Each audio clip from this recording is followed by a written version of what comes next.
The title of his talk is Understanding Mechanisms of Peptide Self-Assembly by Rare Event Simulations. So Abhishek, you can share your screen.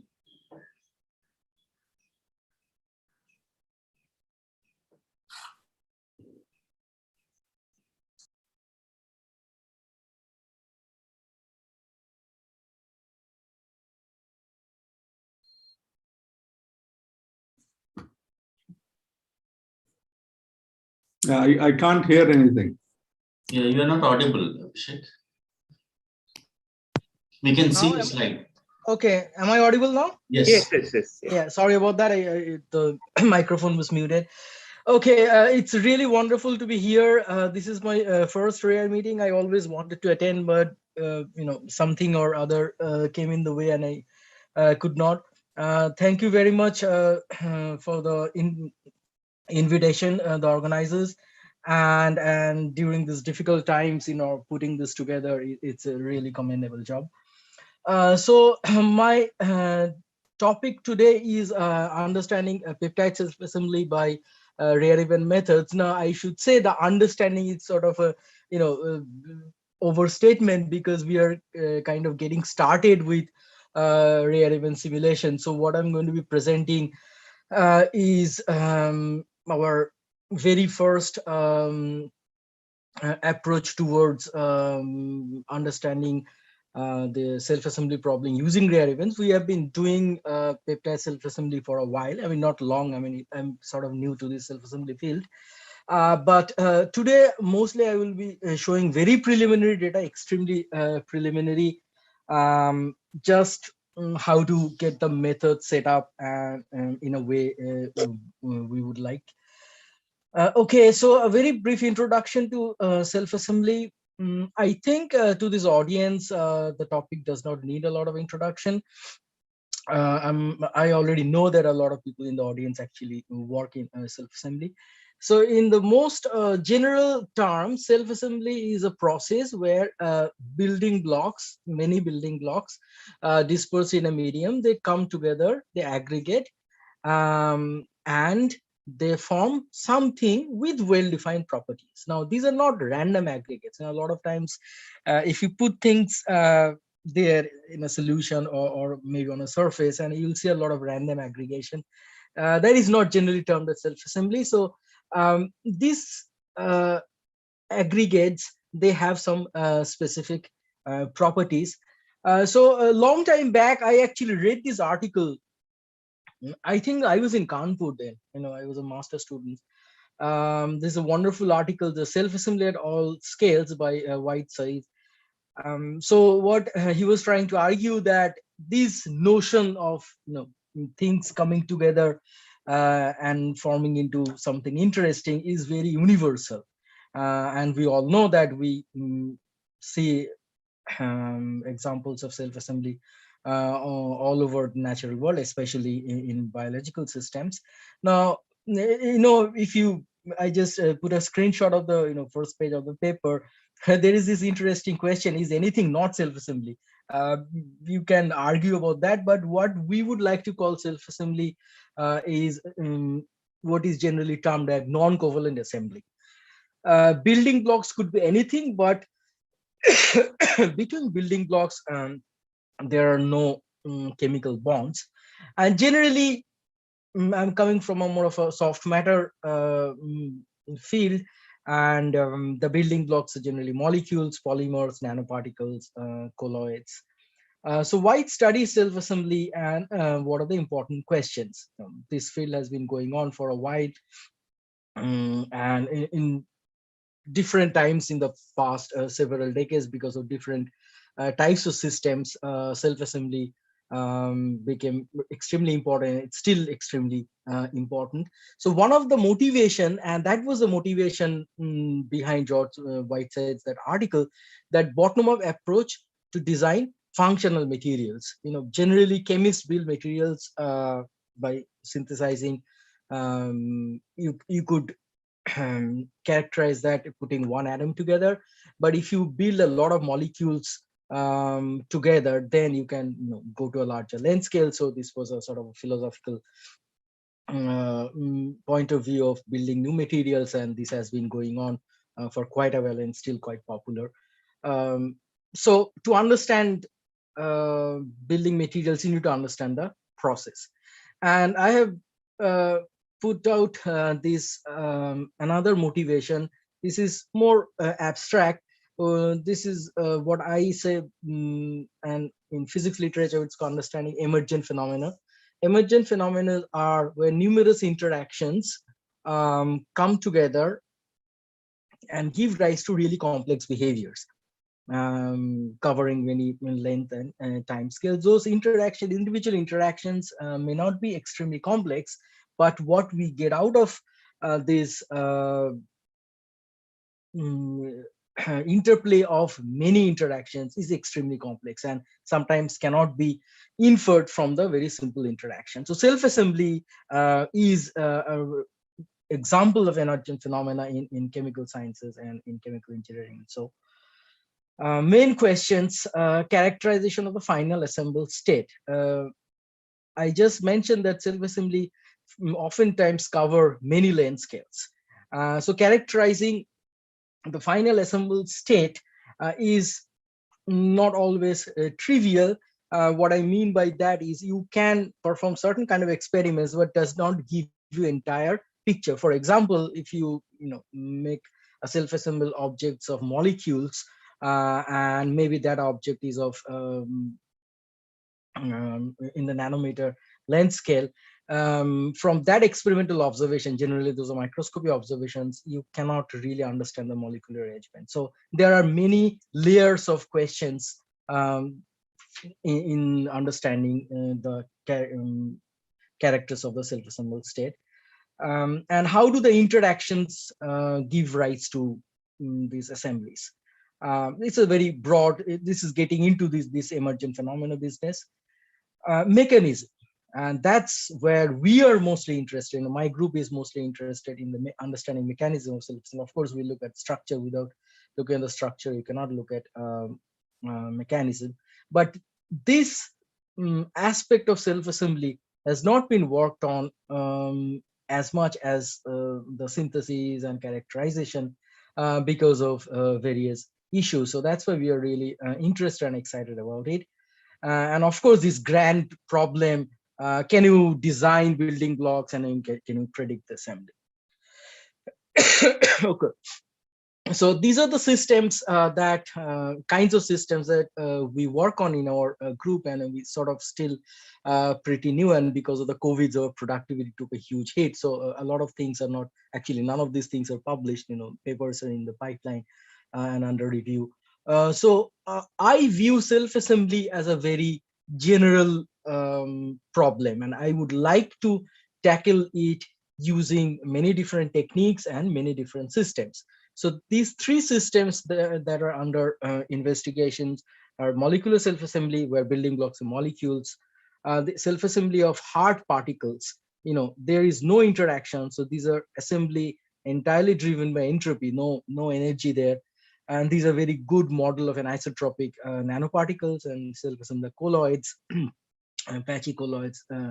This patchy colloid assembly has been there for quite a while. Okay, so today I'm going to talk about molecular assembly, the peptide assembly, and maybe a couple of decades ago, starting around in early 2000, people used many peptide. Let me the laser pointer. Many peptide scaffolds. So this is a peptide scaffold with this long chain. This is a small peptide which comes from Alzheimer polypeptide. And these are really complicated surfactant-like peptides. All of them assemble spontaneously and give rise to these varieties of architecture in nano to micron length scales. We are interested for the immediate purposes is the assembly of the short peptides, what are called ultrashock peptides.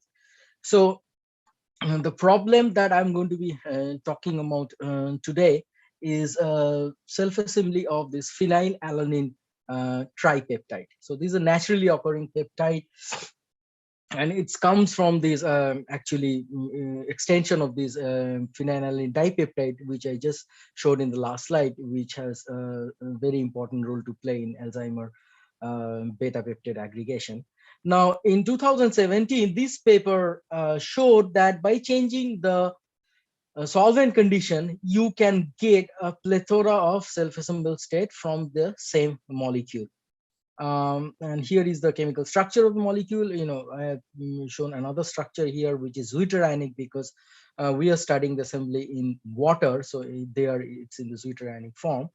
And so this experimental result is of interest to us. This was done by almost pure water. They generally dilute this solvent, dilute the solution into water to get this assembly, but you get these beautiful twisted ribbons, and the ribbons are actually made of these fibers. So these are hierarchical assemblies.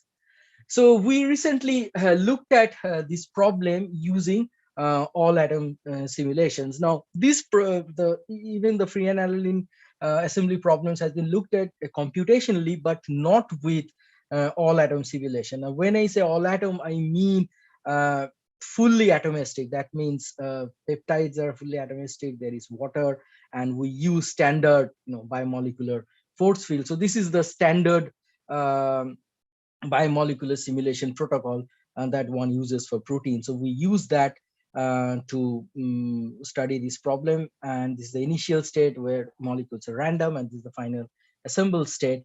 And I will show you a movie. Okay, if I cannot play the movie if I do the laser pointer. Sorry. I could not play the movie. Okay, just see, it's complex process when first things are coming together, then bigger things are forming. There's diffusion, with all kinds of things. But these are brute force simulations. The beauty of the simulations is you don't have to do anything.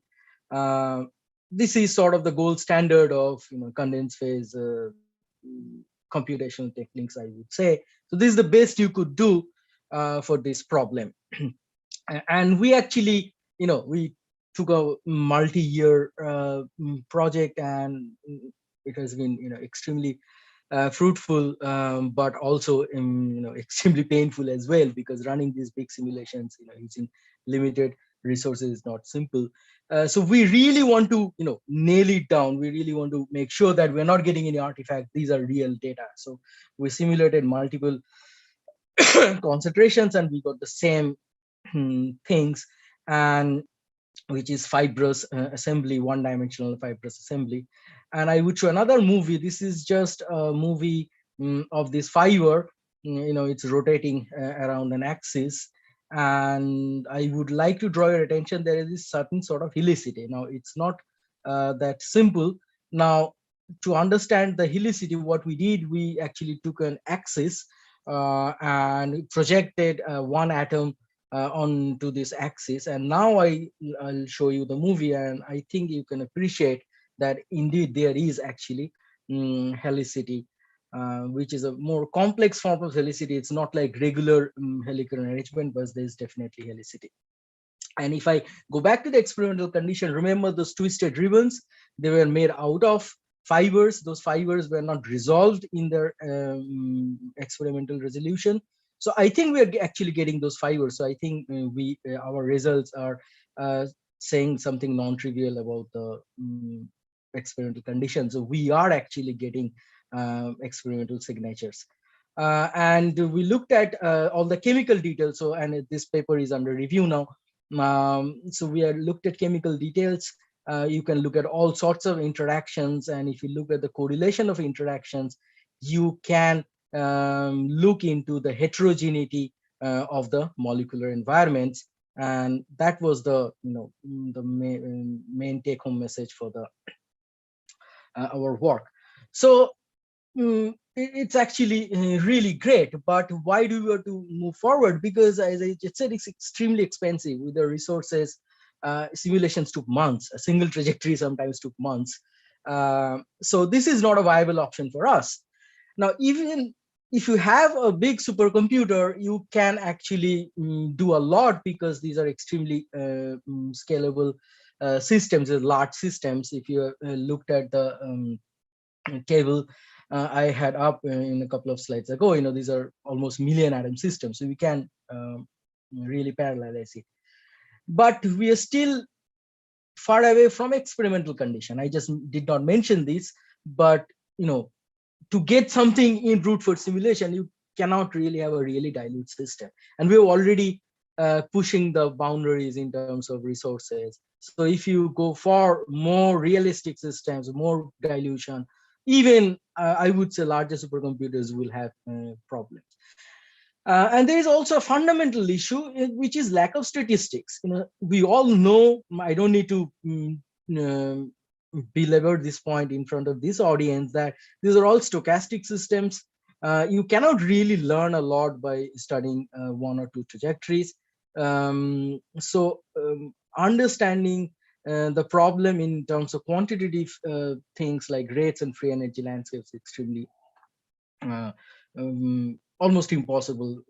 And sometimes artificially high concentration actually gives you things that may not be physically, or maybe missing some things. So two approaches. One is bias simulation. We have heard a lot about these biasing techniques in the simulation. I'm a big fan of those techniques, actually. Now here you looked at the movie, it's a really complicated systems. Putting biases are not straightforward. First of all, the kinetics will be lost, and there are methods to get that back, as we heard in the some of the lectures in this symposium. But doing those sort of things here would be really difficult. And on top of that, these are really stepwise processes. It's not easy to devise biasing potential. And as I said, unbiasing would be extremely difficult. Then we have these reduced models. These are coarse-grained models where solute is coarse-grained as well as solvent is also coarse-grained. One popular model is Martini. The new versions are really much better than the older versions, but they actually miss important details. For example, the Martini simulation that has been published on this system actually did not capture this helicity. So in a sense, all atom models are sort of essential if you would like to make serious progress, if you would like to make connections to experiment. Now there is another kind of cheap model, so to speak, which is an implicit solvent model. Now this is an old approach where the solute, generally proteins, these are explicit, but the solvent is implicit. Now we recently found out that this works wonder because of some new software developments and GPUs. So what we did, we actually did a bunch of implicit solvent simulations. These are even larger system. My previous system was 250 angstrom box and 600 molecules. This is a larger system and even more dilute. I have lower number of molecules. So this amber implicit solvent model, and we are using OpenMM, and we ran a lot to actually get the assembly. Of course, it's tractable with GPU, but it's not really cheap. It takes 6 days, and the concentration is still off. So of course we are getting much larger things, and they are sort of looking very similar to our all atom fully atomistic simulation. So what I would say that these ensemble of brute force trajectories would not work out even if you use such a simple model. So our approach is to use rare event. This is going to be scalable and rigorous, but rare event methods also requires a lot of trajectories. You just cannot take the all atom model and start to develop a rare event method. That won't be really fruitful, because you need to run a lot of trajectories, even though those are short trajectories, but you need to run a lot of them. So what we are proposing that leverage the efficiency of this implicit solvent model, develop a rare event approach using this model. Good thing is we have all atom benchmark data on the same model. So you can actually do a proper comparison and benchmark your rare event method. And then you go for the fully atomistic things. Now, what type of rare event? I just said that the biasing is not a good idea at this point, and we are more interested in understanding the kinetics. So we would like to use some sort of path sampling. So what we started with, we got started with forward flux sampling. I'm sorry to put the reference. It's from Dan Frankel's group. It has been around for almost a decade or so. I think more than that. So here, the idea is you have these two states, A and B. These are reactants and product states, and you have this bunch of progress variables or order parameters. So you sample these first, the boundary of this A state with some brute force simulation. You collect a bunch of points. Now, from those points, you start to shoot trajectories. These are unbiased trajectories, and those trajectories, when they'll cross the next interface, they will be deemed success. And from those points of successes, you launch more trajectories, and the trajectories that will go back, for example, this trajectory, they will be deemed failure, and you keep on doing this. Now, this is an extremely successful method. It has been used widely in crystallization problems.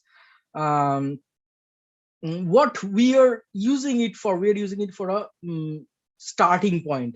Our problem is not that simple. It's not between a reactant product state. Things are a bit different, but we needed a starting point, and we thought that this forward for sampling, we actually does not use any sort of equilibrium quantities. No sort of weighting, equilibrium weights are used. So this is we think it's really great for us. So this is our starting point. So we need order parameter. What order parameter we would use? We would use this very rough order parameter. We don't want to put too much intuition into the method. So our order parameter is distances between two molecules. We called interatomic contacts between two molecules, and then you sum those contacts and you use the total interatomic contacts in the system as your order parameter, and this since cutoff is 3.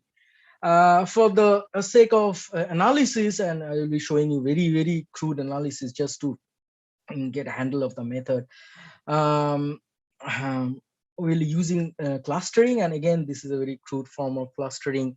I'll use one representative point, and the cluster is defined if 2 points are within a cutoff, and we use a cutoff of 10.5 angstrom. Okay, so this is our first rare event calculation. Total number of interfaces 15, and for each interface we are running 52 trajectories in parallel with a certain amount of parallelization. So what did we get? And these are the values of these order parameters. So we got different sort of dynamical regimes. They are sort of color coded. So first, we got some sort of rare signature. We got very few successes, and this was the time step that's needed to achieve those successes. Then we got another regime where the successes were more. We needed slightly higher time steps, but the successes were much more.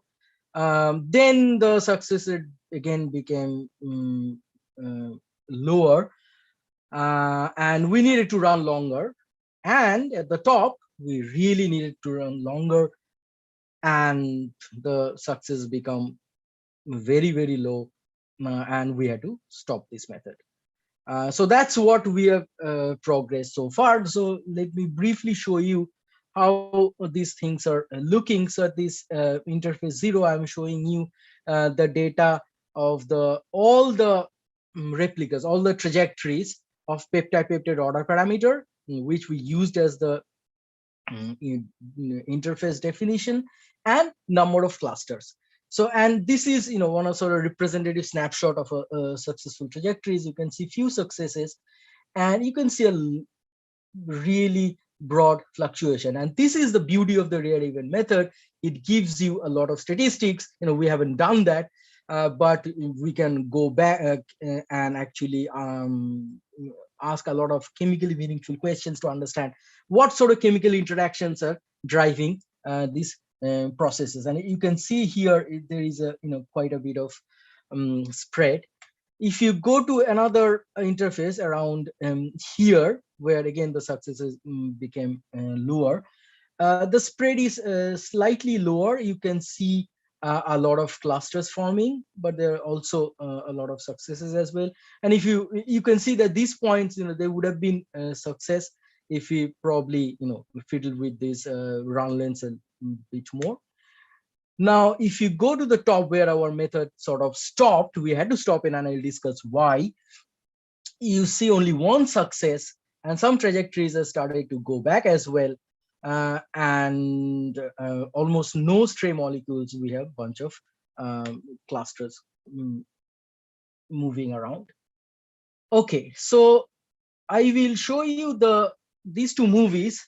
These are just comparison of the rare event sampling and our brute force sampling up to this order parameter. Of course, the brute force has more frame, that's why it's running longer, but they are absolutely the same. I mean, they have to be, because rare events in the forward flux sampling, the successful trajectories are true dynamical trajectories. There is nothing else going on.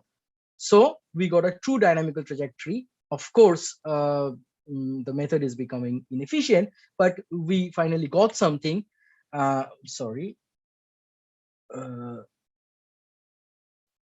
So now the question is, after doing all this business, did we gain anything? It's good that we got back a successful trajectory up to this order parameter.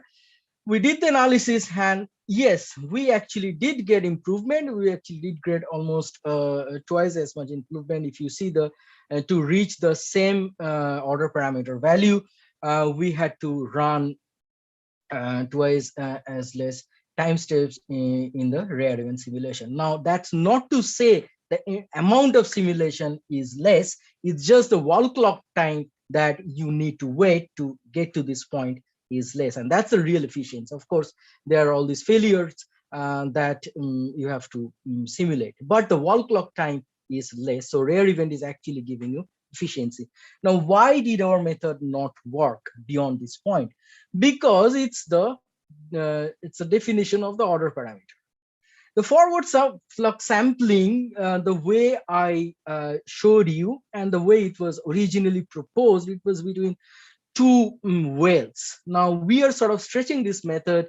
There is no reason to believe that if you get any order parameter, it would give you some answer. It just won't happen, because you cannot distinguish between success and failure. Of course, there in real trajectories there will be different behaviors, but your order parameter cannot capture that. Now this behavior, if you actually look at the all atom trajectory, so we have this nice setup where we can actually go back and forth and check our performance of the rare event. So why are we are getting more successes? Because even though these things are changing, there is actually very few clusters that are being joined, and the order parameter doesn't change. So this entire region, you are pretty much fighting diffusion. Okay, so I'm almost at the end. So what we are proposing is use new order parameter. And so our idea is use FFS-like technique. Of course, this is not the end of the day. Do something with some order parameter and then come up with something else and continue the rare event. So possible candidate is you now take the centers of these clusters and calculate the distances and try to come up with the order parameter based on that. We are actually running this. We are running into a lot of problems, but so far it's really encouraging, and I think we would get a significant improvement, and we would actually be able to go all the way to the fibrous structures. Okay, that brings me to the end of my talk. So these are the students who did the work. So Rumela started this peptide self-assembly. She did all the brute force work. And Shongita is the main person. Her PhD topic is actually rare event simulation, and she actually comes from math background. So she put together all the codes, and I thank ISAS and DST for funding and ISAS for high performance computing. Thanks a lot, and I'll take questions.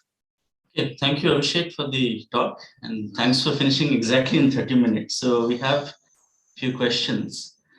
Jagannath asks, how do you define success in forward flux sampling, especially because we don't know what our final product state is? Okay.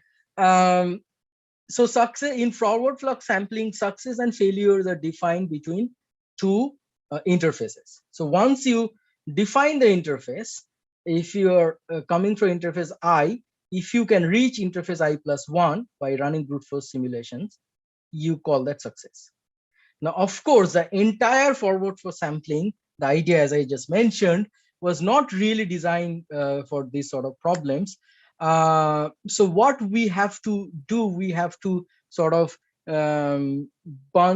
stitch different descriptions of order parameter together and define new ways of exploring the space. So our definition of success would change as we change the order parameter. So essentially, you'll have some target contact, number of contacts as the final end state, right? Not really, Or for the because windows, you'll have some.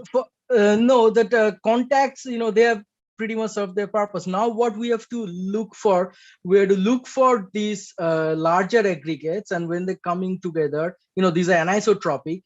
So it's like, a chemical reaction. You can look at their orientation, of course, their distances, and also the overall numbers of clusters. Those things will come into picture. But Jagannath, you are absolutely right, and I also mentioned that we are treating this as a platform. We are not claiming that forward flux sampling is going to do the job, but I already showed you data in limited scope. It is actually giving you the efficiency it generally gives for other problems. Okay. Anand has a question. Do the assembled systems show the twist at larger scales as seen in imaging data, that because of pi-pi interactions between the aromatic rings? Not really. There are many interactions. Pi-pi interactions is one of them. What we found, and that is actually in the paper from our detailed fully atomistic simulations data. Of course, pi-pi interactions do play a role, but not in the traditional sense. What we found that it's actually the electrostatic interactions, which is the ends are charged, and pi-pi interactions, non-covalent associations of the side chains. Those are the main things. And as I mentioned, that it's not a single interaction. And not only it's not a single interaction, various parts of these nanoscale objects have various kinds of interactions. So it's just not the pi-pi stacking interaction. Okay, thanks, Abhishek. Yeah. Pallab has a question. Considering distance between all atoms and summing them up means while biasing. So let me read again. Considering distance between all atoms and summing them up means while biasing, bias will be equally distributed over all the distance. However, no. Is that a question you have, Pallab? If I understood, whatever you just said, this is an order parameter to query your system. It's a reduced description of the system. It's not a biasing potential. There are no extra forces acting on the atoms of the system. Okay. Abhishek, I have one quick question. Since you are having a large computational overhead, does it make sense to separate out the diffusion part, meaning the random walk, and look at just the aggregation of these yes, assembled? Very, very good question. So if you have noticed my movies at the end, when the things were really big, they were into the nanoscale, they were not moving that much. So we have, noticed this, and I think it is a different dynamical regime. It's going from Brownian, Langevin to Brownian dynamics regime. But the problem is, where do you draw the line? Because it's not that the system is homogeneous. If you start to change the dynamical model, you will have a lot of smaller things that may not belong to the dynamical regime, and eventually they might actually come and interact with the larger things. And there you might create an artificial mismatch. So it would have been great if you could clearly separate these dynamical regimes, but from my understanding of these problems, that is inseparability of length scales and time scales, these are sort of hallmarks of these problems. So this clear separation may not work out, but we'll definitely attempt that. We'll also try to come up with more reduced sort of analytical forms by analyzing this data, and there maybe we can. Yeah, I mean, in the past there have been some attempts to look at aggregation of nanoparticles, for instance, and it's a very similar problem. So there is some literature on that. Okay, so thanks, Abhishek. We'll move on to the next talk. Okay, let me unshare. The next talk will be given by Anand Srivastav from Molecular Biophysics Unit at IISc. The title of his talk is Replica Exchange with Hybrid Tempering, Atomic Resolution Ensemble Description of Metamorphic and Long Intrinsically Disordered Proteins. Anand?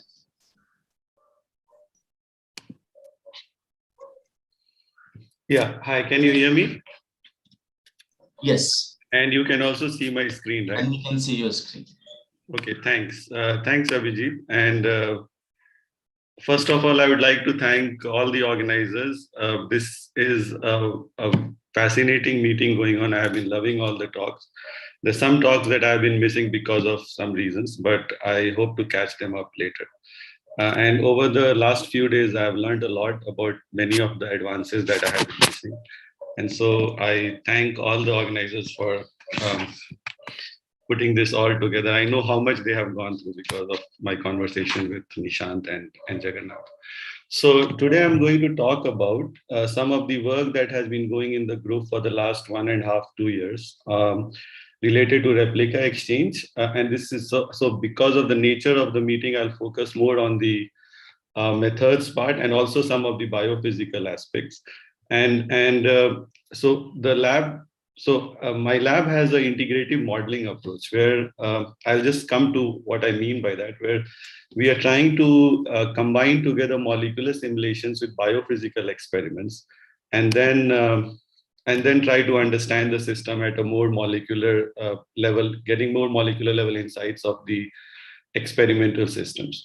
So one of the examples that I really like, and which actually one of the talks of Andre Sarli when he was visiting 3-4 years back in MBU, I got inspired from them, is the way the DNA model was constructed. And if you look at the preceding turn of events that happened before, there was around 1940s, it was now clear that DNA was what is called the transforming principles by Oswald Avery.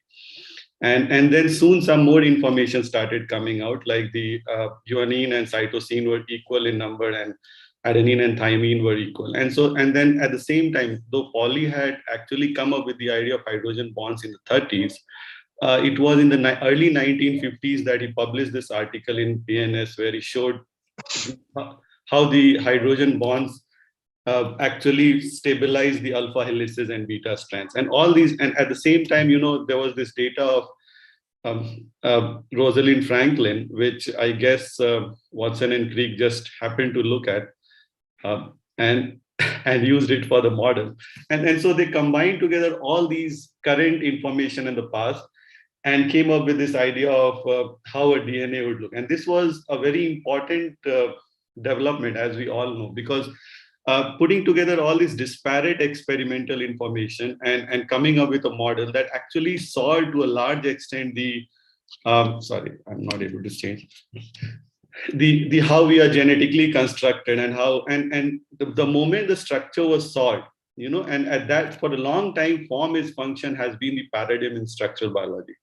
It was very obvious how this double-stranded DNA structure is the genetic carrier of the genetic information, because it could make exact copy of itself and it could carry genetic information. And over time, people started the central dogma and everything became more formalized. And we now know that the DNA, RNA, and the protein whole pathway, right? And so you have these proteins that are getting expressed because of the sequences in the DNA eventually moving on to RNA.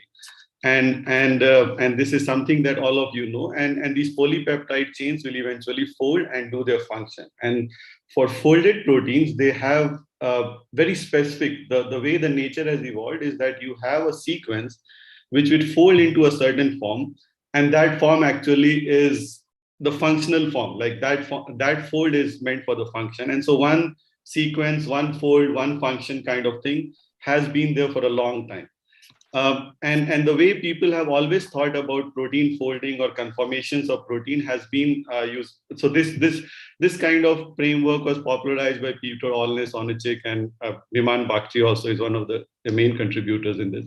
So you have these whole free energy landscape where the proteins can exist in multiple conformations in a dynamic equilibrium, and they can exchange conformations. But for folded protein, what happens is that the gap between the native state and the next tightest state is so large that most of the population actually is of the folded state, and you have very, very sparse population of the rest of the state. But even in this situation, you can have exchanges, very long time exchanges. And this has been the paradigm that we have been thinking in terms of protein folding and protein conformation landscape, right? Now, if you actually look at, and so this is what I was saying, in the folded protein, you have this big gap.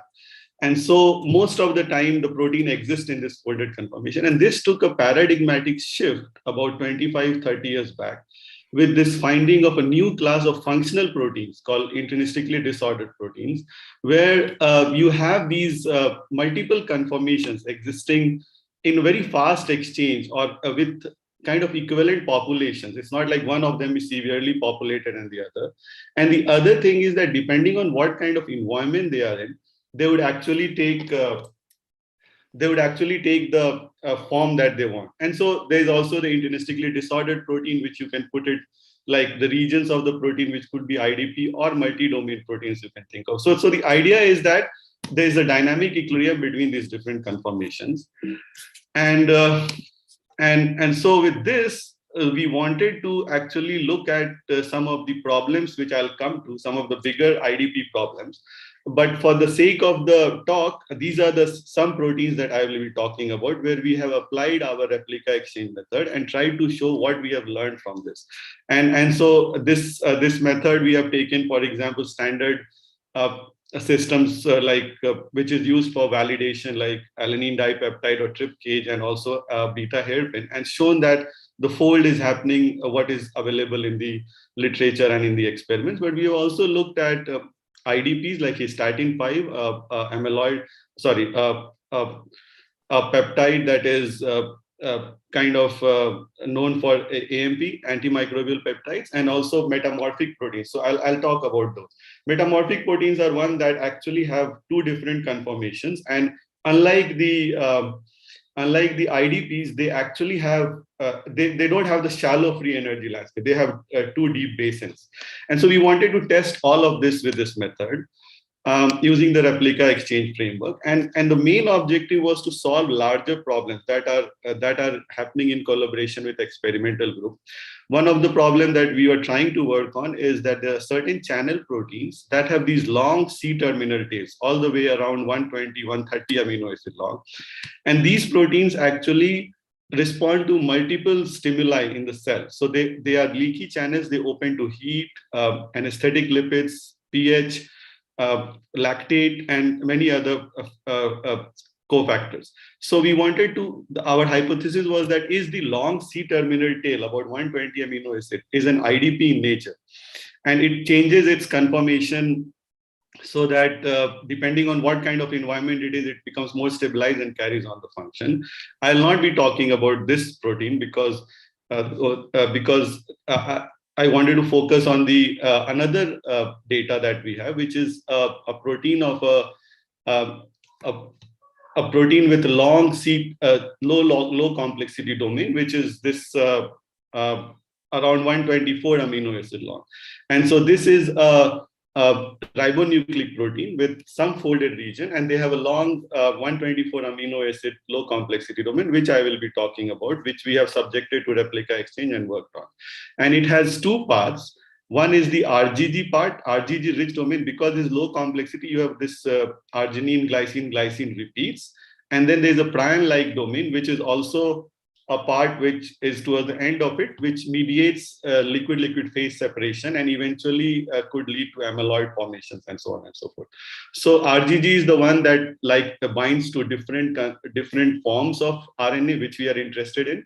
And the PRIDs are the ones which actually mediate these phase separations of the IDPs. Okay, so with this, let me, and so the idea is that this RGG domain can, so I will not go into the biophysics of the problem, but the idea is that can we find, so this protein actually mediates telomere maintenance, which is important for cell division and longevities. And the idea here is to see how these RGG or the LCD domain binds with different kinds of RNA higher order structures that are found in the cellular context. So what is the binding conformation with, let's say, a overhang or a duplex or a quadruplexes and quadruplexes of different types. So this is the problem we are trying to solve. For some reason I'm having trouble changing slides. And you can, so IDPs are useful because it's now very evident that they can do multiple functions. And this is an example that I put together too. So it's not like one sequence, one fold, but one sequence, multiple folds and multiple functions. And that is now obvious to all of us. So I wanted to highlight so functionally it is very rich, but it is very, very intractable to study this from a classical structural biology point of view. And I wanted to put out some example to make this point. So think of a Newton ring, right?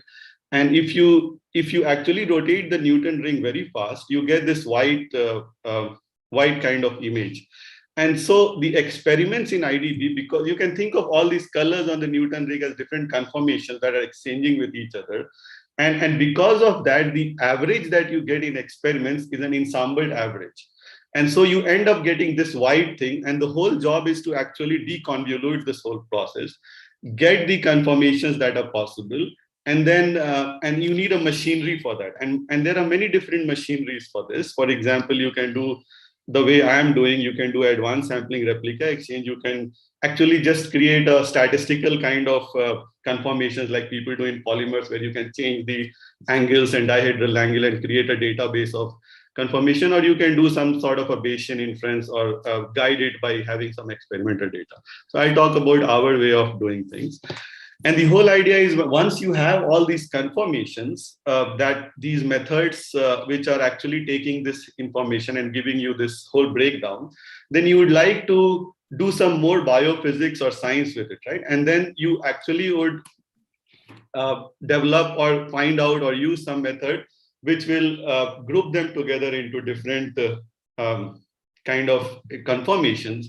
And these conformations can then be used, for example, as molecular recognition units, or you can also look at how they're binding, what is the binding geometry. There are kinetics, you can actually look at how the exchanges are happening. And so this sets you up for studying something more interesting thereafter. And so I'm not going to talk much about how we have come from here to here. This is a method that we have developed recently of having a very homogeneous kind of IDP clustering. And so this helps you do a lot of things that I hope I can show you what we are doing. So a short primer on replica exchange. I'll be quick because I can see that if at this speed I may not be able to finish. I mean, for this audience, I don't need to say this, but think of it as, so the important thing that I want to bring out here is the idea of detail balance, or a constant random walk in the replica space. So that needs to be guaranteed. And so you have all these replicas at different temperatures. This is the classical replicas. And if you have a very high temperature, I mean, from basic stat mech, we know that at very high temperature, the partition function gives you all the possible states, right? All the states actually.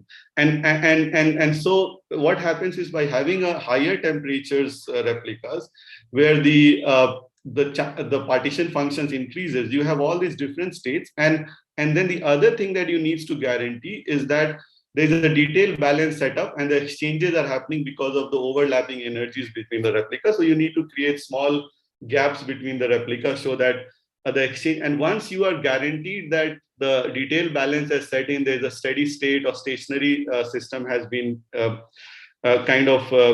is available, then it means that some of the conformations that were highly populated in the higher states are now making its way to your basic base where the Hamiltonian is the exact and the temperature is exact. This is the principle on which replica exchange works. We had no intention of developing a new method. We just wanted to use some of the available method. And so the problem with the classical replica exchange is that you need way too many replicas because of guaranteeing overlap. And for simple example of alanine dipeptide, you would need many more replicas actually. And so Bruce Byrne and others around 2005 and then some following papers came up with this very elegant method where they wrote, so they call it replica exchange with solute tempering, and the advanced version is RES2.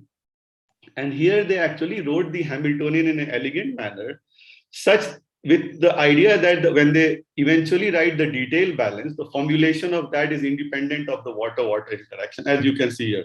In the detailed balance condition, you don't have EWW. And what this does is that it reduces the computational cost drastically. But this also means that the solvent is actually at room temperature or the temperature that you can, and the solute is tempered, right? And so it did solve the problem to a large extent. Of course, for alanine dipeptide, you can see there's a drastic change in the speed up. And so we thought, okay, why not? This is great. We'll take this and run our systems with this. So we tried it on our two big IDPs, which is around 120 amino acid log. And what you start seeing, this, even though this I'm showing it for 150 nanosecond, even if you extend it for 800, 900 nanoseconds, you do see these exchanges not happening across the replica. And this violates the principles that replica exchange is based on, because you want to make sure that the system has reached a stationary state. And you know those Markov chain, those of you who have worked in this would know, like there has to be a Monte Carlo Markov chain kind of setup guaranteed. And this is not happening here. What we very interestingly saw was that you have these higher replicas that are forming eddies, and the lower replicas also form eddies. And there is some transition point where the flip is not happening. And this is quite interesting. And I'll talk about it in a few minutes. Sorry, I'm just keeping a watch of my time. And so then what we did, Rajeshwari, who is a postdoc in the lab, supported by Early Career Wellcome Trust, DBT, she came up with this idea, Anand, why don't we just try to tweak the temperature of because we knew that there were some entropic barriers coming out, because this is a classical case of entropic where eddies getting formed, stabilized, the more extended systems are stabilized in themselves and the other systems. So she came up with this idea of combining temperature replica exchange and Hamiltonian replica exchange, RES2. And so very mildly, we tweaked the water temperature. We didn't raise the temperature as much as classical replica exchange. And so by combining this, and then we wrote up the detailed balance conditions and kind of implemented it in Plumed. And then you can clearly see how the replicas actually started moving across the replica space, which now guarantees that the detailed balance is set up. So then we were set to solve some of the problems that we cared about. So first, a smaller system, which is the antimicrobial peptide Hystatin 5, which is one of very interesting IDPs, because unlike other IDPs, which are, there is this nice charge hydropathy plot on IDP. And to the right of it, actually, you have a folded system, and to the left of it is disordered. And most of the studies that you see happens in this regime. But Hystatin 5 is unique and interesting, more fuzzy, because it has very low hydrophobicity and very high charge. And so most of the methods are not able to capture the whole ensemble. And our method we could see, so this is the data of SACS that we got from Mary Scapo's lab. And you can see how nicely it is actually coming on, which suggests that we are able to actually, because this is an ensembled average data, the SACs. So it means that the populations of individual conformations, you compute the SACs, and then when you weight them up with respect to their populations, they're giving you an experimental Crafty plot information, which makes which gives you confidence about the set of conformations that you are actually sampling. And if you actually look at the free energy landscape, you get this very classical IDP kind of this kind of IDP, which is highly unstructured, a flat bottomed board kind of free energy landscape. And I have some more later on this. Now, then how did it work on RFAH, which is another, I couldn't get a chance to talk about the biophysics of this metamorphic protein. Very, very interesting class of proteins from the point of view of evolution, how the IDPs actually can have multiple states. And these class of proteins can actually just have two states. And they're very, very functionally important and just emerging at this very interesting functional aspects are coming, 3-4 proteins that we have been trying to work on. And so you have this protein where you can, now we start from this structure, and the idea is to go to this structure. And you can see how so simulation started with this structure in our method. And eventually we were able to come to around 0.3, 0.4 nanometer of error in the, so you can see like here around 3 angstroms of error we get on this. So we are able to actually look at the change in conformation from a double helix connected by a loop to a beta stranded system. And to me, this is a big change, and a method capturing this is something very, of course, there can be questions about, do we know what is the pathway of unfolding and refolding back? Does it partially refold, unfold and refold? So those are some of the things that there is a lab in MBU which is trying to work on taking information from this and also with their own expertise in the NMR. So I'm hoping that this will help solve some of those problems. Does it fully unravel and then refold, or there are other pathways that can be taken? Of course, this is a statistical thermodynamics study, so you don't get information on the kinetics or pathways here. Now I'll come back to the method that I have to, I'll come back to this one. So you have this big 120 amino acid long system. And then using this method, you can generate. So these are all conformations. We have around, you can have like microseconds of 24 replicas with microseconds of run. And so you have thousands of conformations that pop up. And then the question that you ask is, are they, and the red and the blues are the RGG part and the PRLD part. You ask like, does it make sense? Like, okay, I showed that the free energy converge like we have been discussing, but does it make sense biophysically? Like if you actually did some biophysical calculations out of it, would you match them, right?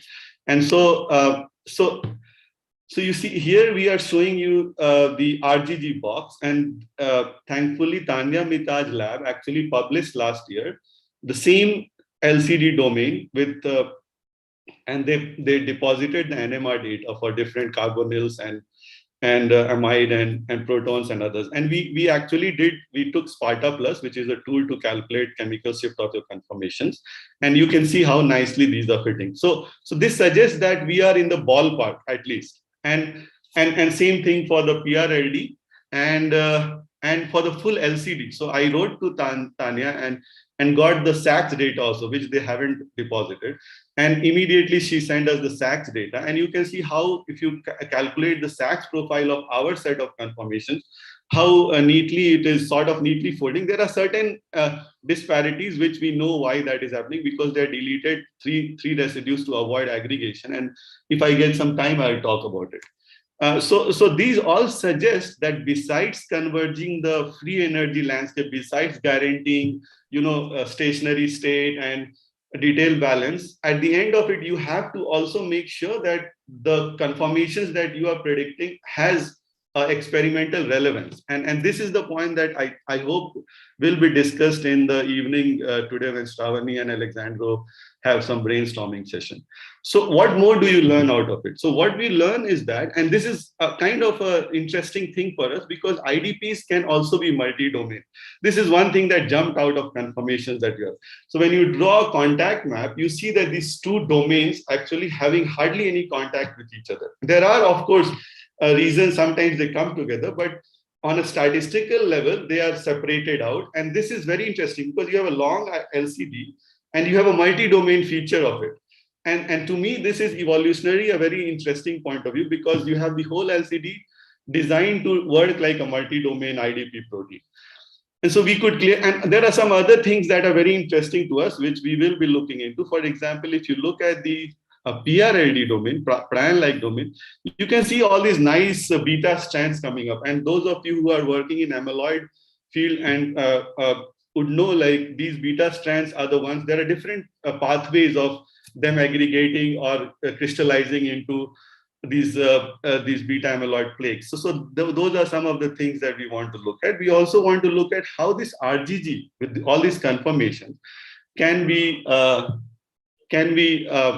used for some of the more biophysical study. And the idea is that, again, you have these RGG conformations, you separate down into clusters, and then you are able to get these homogeneous clusters of similar conformations together, which we have a method shaping up in the lab.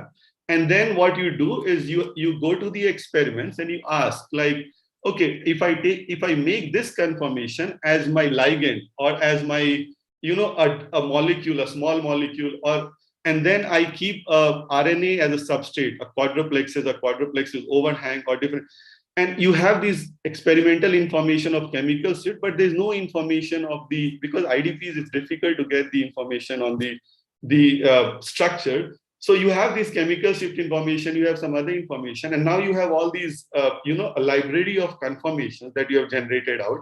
Then can you now take one of them and see how it binds and how does the chemical shift change, and which one of them is the most putative form of the ligand or the molecule that can be binding to. So this is what we are going forward with, using some of the experimental data coming out from Mahavir Singh's lab in MD.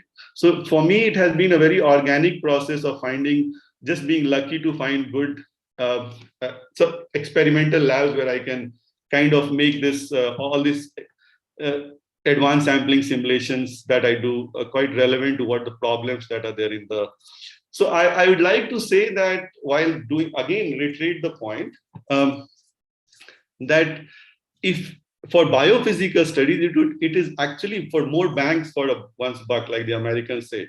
So you integrate advanced sampling with experimental data, and I feel we get more information and more useful information to further do experiments and have some understanding. So I don't have much time, but in the 2 minutes that I have, I'll try to say why REHD works. So the Hamiltonian and the temperature at the base replica for REHD and rest are the same. And so that is very clear when you look at temperature, energy distributions, potential energy distributions. And so one has to ask, like, why does it work? And we look, and I'll skip all of this because we don't have time. So we actually showed that what was happening at trip cage and at the energy landscape were a bit different. You had a higher barrier that was popping up in trip cage and other things, because they just go and get locked in the folded state. They don't exchange. And if you look at the experimental data of kinetics, actually the barrier is supposed to be 2 kilocalories, even though it depends a lot on the methods and other things. But we can have that as a discussion later on. And of course, this is. So what we found out, I'll quickly close this because I'm running out of time, is what we found is that if you actually look at the solvation dynamics of the protein in REHD and REST2, you see a slowing down of the water dynamics in the REST2, because this is very obvious, right? Because you have these cold water, the solvent is cold, and what is happening is that is creating some sort of a lock in terms of exchange of conformations. And so the whole cycle time is actually compromised. And sometimes they're getting locked and when you actually do a fitting with double exponential, you get 2 time scales, tau1 and tau2. And the smaller time scales are actually equal in both of them. And this is temperature independent. The slower time scales are faster in the REHD, which means that there are more exchanges happening. And so we also connected that to conformations, like those which are more compact versus, I'll skip that and maybe keep it for discussion. I'll close the thing with acknowledging so these two people have worked on this project. Rajeshwari, who is a postdoc in the lab and is in the job market now. And I hope she ends up getting a research position, so that is kind of what she deserves. And I hope you will look into her applications if it comes to your institution. And Iravati has done most of the work on HNRNP1 analysis and kind of running them.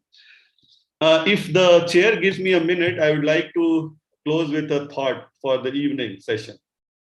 Abhijit, is it okay to take a minute? Yeah, please go ahead. Yeah. So this summer, we are celebrating 50 years of MBU and 100th birth anniversary of GNR. And all of you know what GNR has contributed to biophysics. The Ramachandran map is something that all of us use, and also collagen structures, and most of them were done before he actually came to MBU. He started our department 50 years back, so we will be celebrating this. And what I wanted to say after listening to all the talks here, and which probably Shravani and Alexandro can bring up if they like, is CR, who was the student of Ramachandran, actually did all this calculation of alanine dipeptide on a merchant calculator, where only 4 basic operations were available. There was no trigonometric function, so they had to use Clark table. He has to manually feed this. And he gave us a seminal thing which experimental structural biologists swear by. Like, when you solve a structure, you have to show how fit it is with the Ramachandran map. And so this is something to think about in the times of data explosion.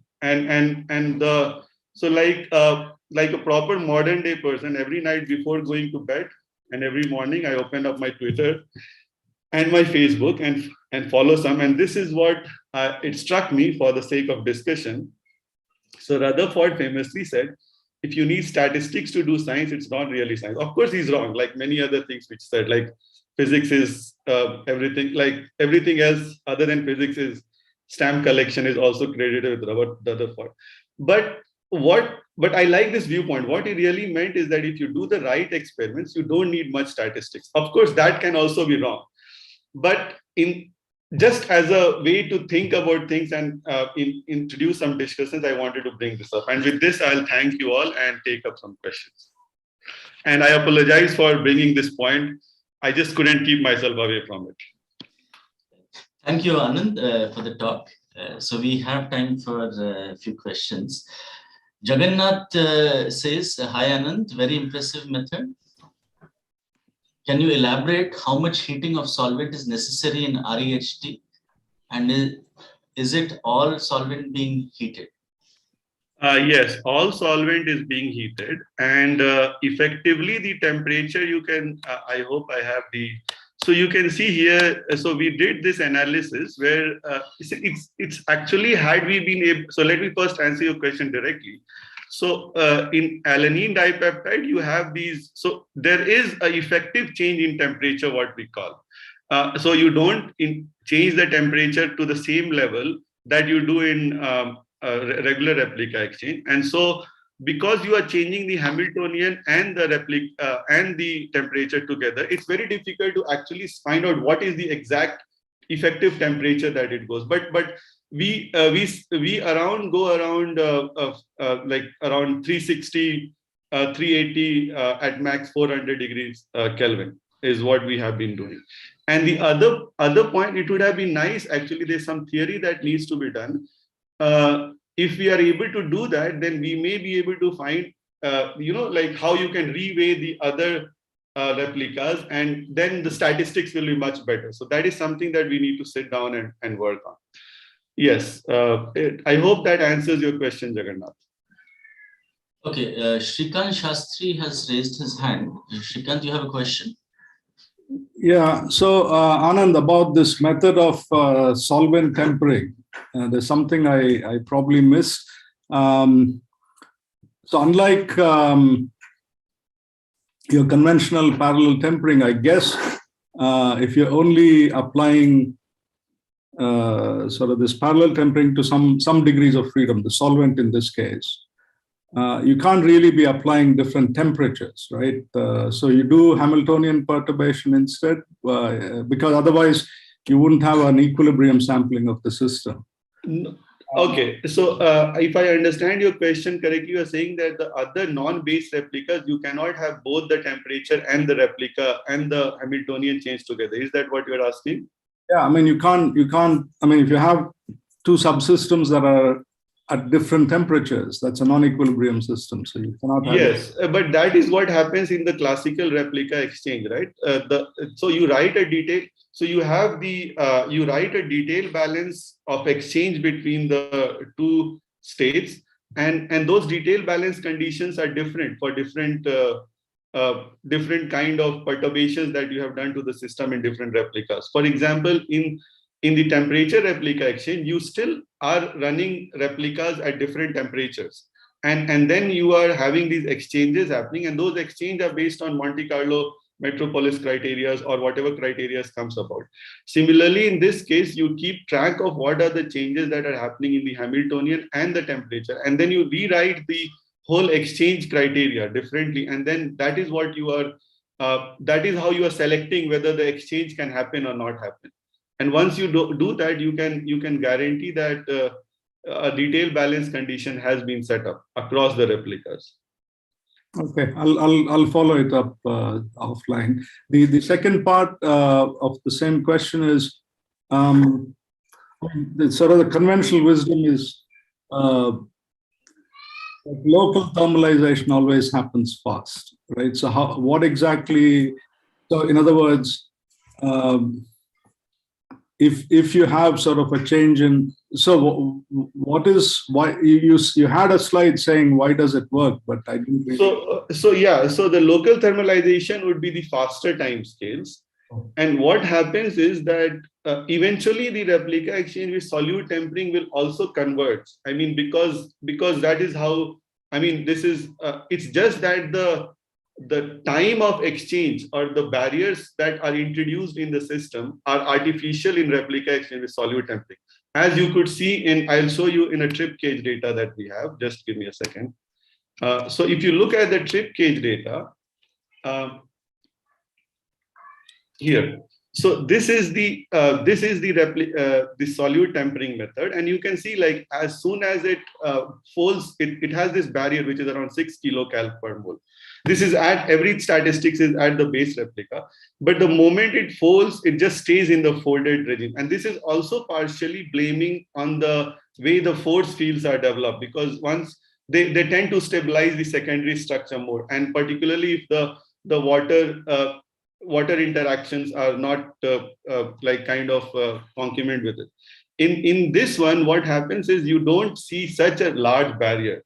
So the cycle time between the replicas have come down, and this barrier of 2 kcal, even though experiments are kind of all over the place with respect to barrier for the trip cage, roughly 2.1, 2.2 kcal is what you get. Of course, there are other nuances about how the slowest collective variable that needs to be decided for the actual barrier and so on. So what I feel is happening is that at the higher replicas in rest, because the water is cold, once the protein are extended, they are stabilized by all the interactions with the hydrogen bonds, and it takes longer for them to actually move away from those entropically stabilized conformation, and hence I save it on the cycle time. So the cycle time of exchanges increases.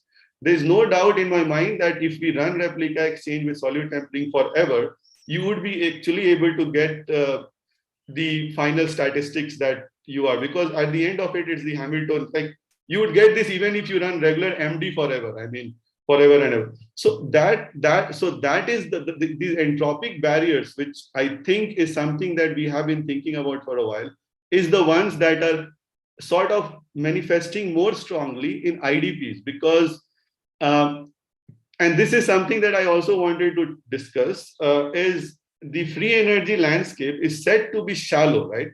Then why doesn't all IDPs just sample very nicely if the free energy? So the barriers are actually at the entropic level here, and this is what. So you can clearly see what is happening on the right side, which is Hystatin 5.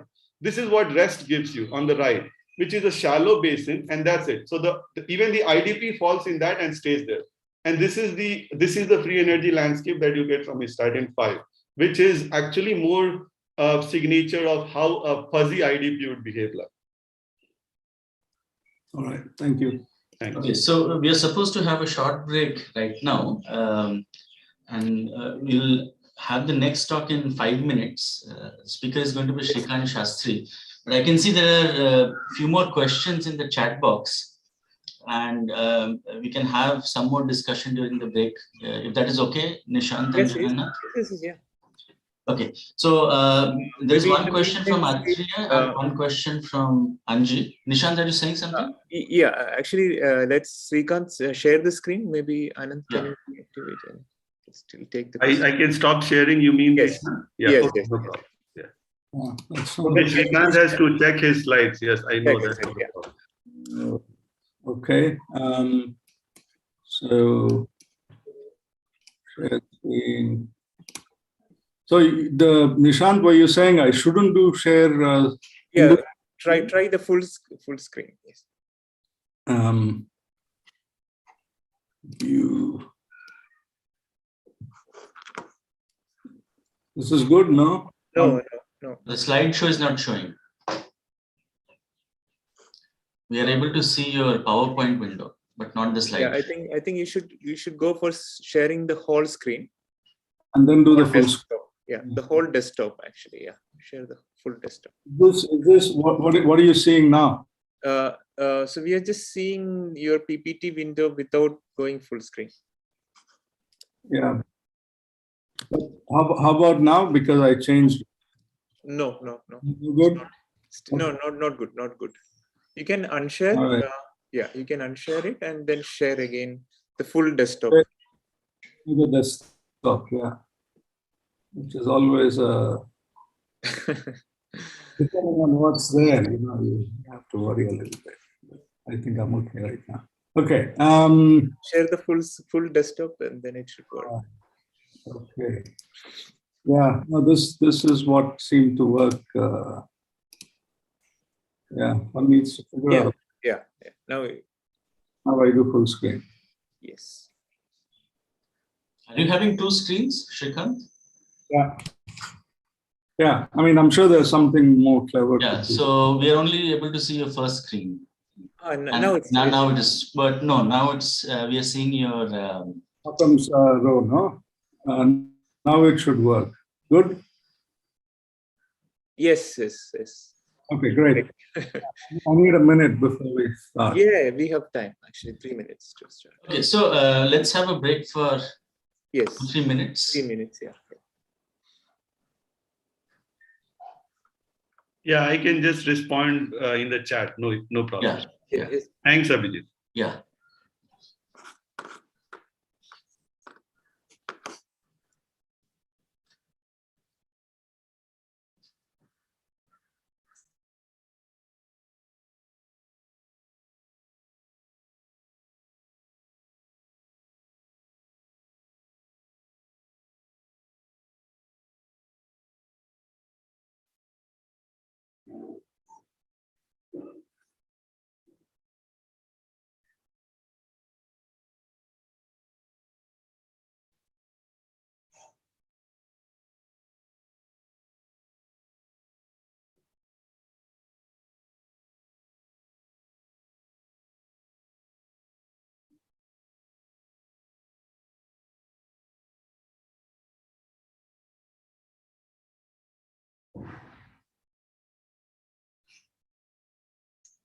So we're going to have Shrikant followed by Pratyush. Pratyush, I am not able to see the participant list. Pratish just disappeared, I think. Yeah. Okay. Join, yeah. Then last speaker is going to be Andrew. Right. Andrew is here. Andrew's screen, I think, should be no problem. Right, Andrew? You want to share or will? I think it should be fine.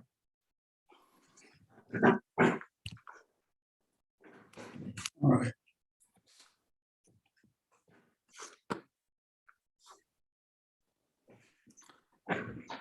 Okay, so we can get started. Yes.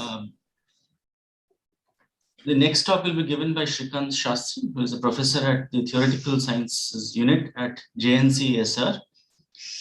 The title of his talk is Crystal Nucleation and Liquid-Liquid Transition in Supercooled Silicon. Shrikant. All right, thank you. Let me begin by thanking the organizers for this kind invitation. Unlike Anand, I'm afraid I can't say I've been attending all the talks and learning a lot, because there was a parallel meeting going on at the same time, on the same days. So I've had to split my time.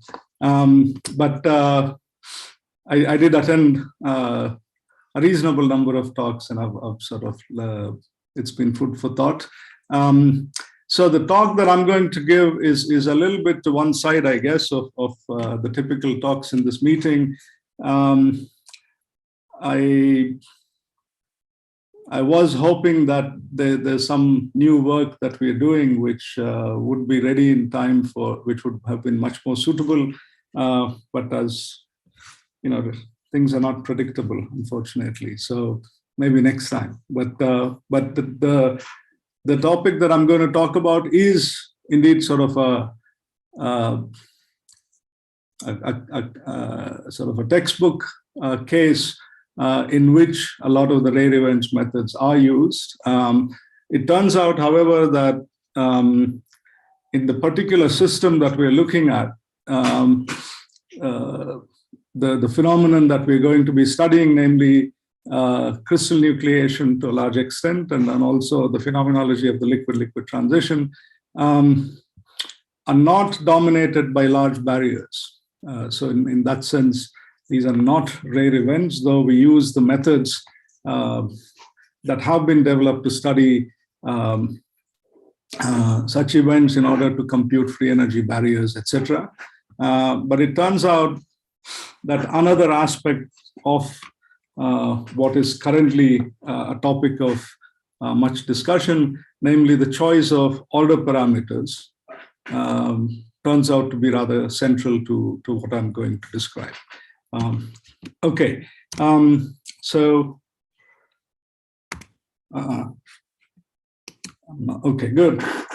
So the work that I'm going to describe is largely the work of Yagi Goswami, who's a PhD student who's sort of aiming to complete his thesis in the near future. And so the work on crystal nucleation is something that we have pursued with Dan Frenkel and Pablo De Benedetti, and also includes work that Vishwas, a former student, did many years ago, which had remained unpublished. So, and the second part of the talk is something that Yagik is currently pursuing, and this is work in preparation. Okay. All right, so here is the outline of my talk. So the motivation for what I'm going to be describing is the possibility of a novel, or not so novel now, but it was when it was proposed, liquid-liquid phase transition in single component systems, which was originally proposed as an idea for water, and it has been subsequently studied for a number of liquids characterized by open local geometry. And so I'll very briefly mention in the context of silicon and sometimes other related systems, early investigations and evidence of liquid-liquid phase transitions from numerical studies. There has been, over the last several years, a controversy about this possibility with the idea that, in fact, the second liquid phase that had been reported was an artifact of slow, spontaneous crystallization. That was what was really happening instead. I'll say a little bit more. And as I mentioned, one of the main points of what we have been looking at and trying to sort out is the implication of the choice of order parameter in free energy calculations. And then I'll describe what we have done, different methods that we employed to determine free energy barriers to crystallization, And the upshot of all of that is that we do have indeed a clear evidence that the free energy barriers to crystallization in the relevant state point window are finite, and this was something that had been questioned in literature, and we believe we have a clear enough answer to this.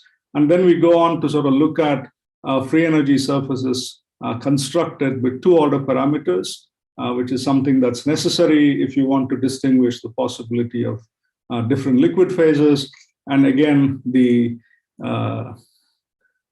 upshot of that is that we do indeed find evidence for two liquids. And this is sort of relatively more preliminary work. It's ongoing. And then I'll summarize and talk about other possible things that could be done. I'm having some difficulty changing slides. Okay. This is a quick synopsis of previous work on looking at the liquid-liquid transition in silicon. I won't run through this too much, but basically from molecular dynamics simulations of different kinds, there was evidence of discontinuous change in density when one looked at either isobaric or isothermal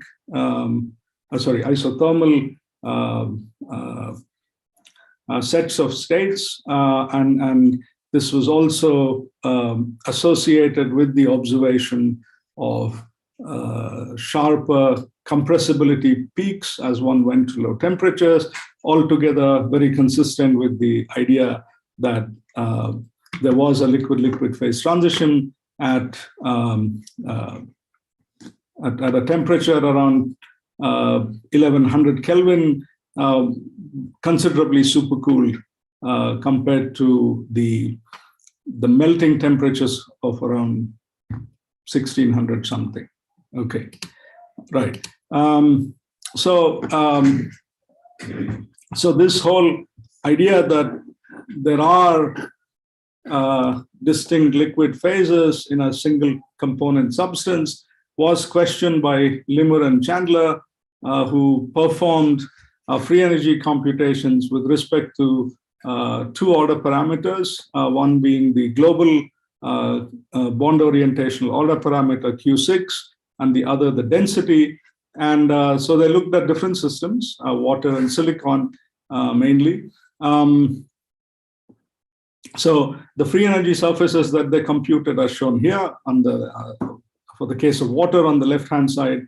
They basically found that there was only a single liquid minimum at the temperatures and pressures where two liquid phases were expected, and they proposed that the possibility of two liquid phases in fact may be an artifact of slow crystallization, and subsequent investigations have found that there were some issues with the simulations that they performed. I won't elaborate on that, but a series of works have addressed subsequently the calculation of free energy surfaces in the case of water, and the diagram I show on the right is sort of a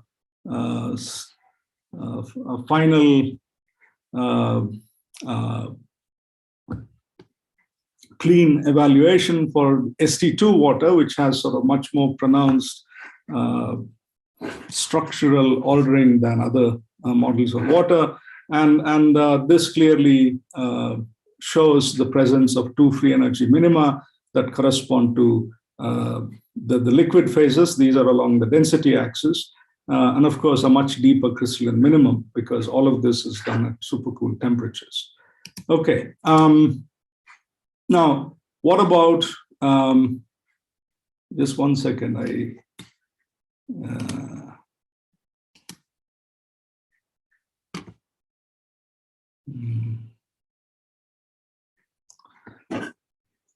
yeah. So the menu bar is hiding part of my slide, so I can't see what the header is saying. So I guess It's what about silicon? Yeah, thank you. I'm trying to see if I can solve this problem for all the slides to come, but it looks like I can't. It's all right. Right. So,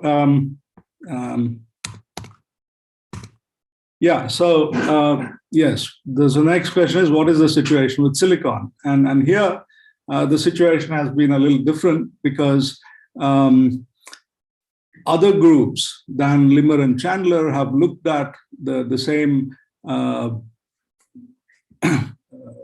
evaluation of free energy surfaces and found that indeed when one follows the same procedure that they followed, one in fact gets a free energy surface which at high pressures, as shown on the left-hand side, has a liquid minimum and a deeper crystal minimum. But when one looks at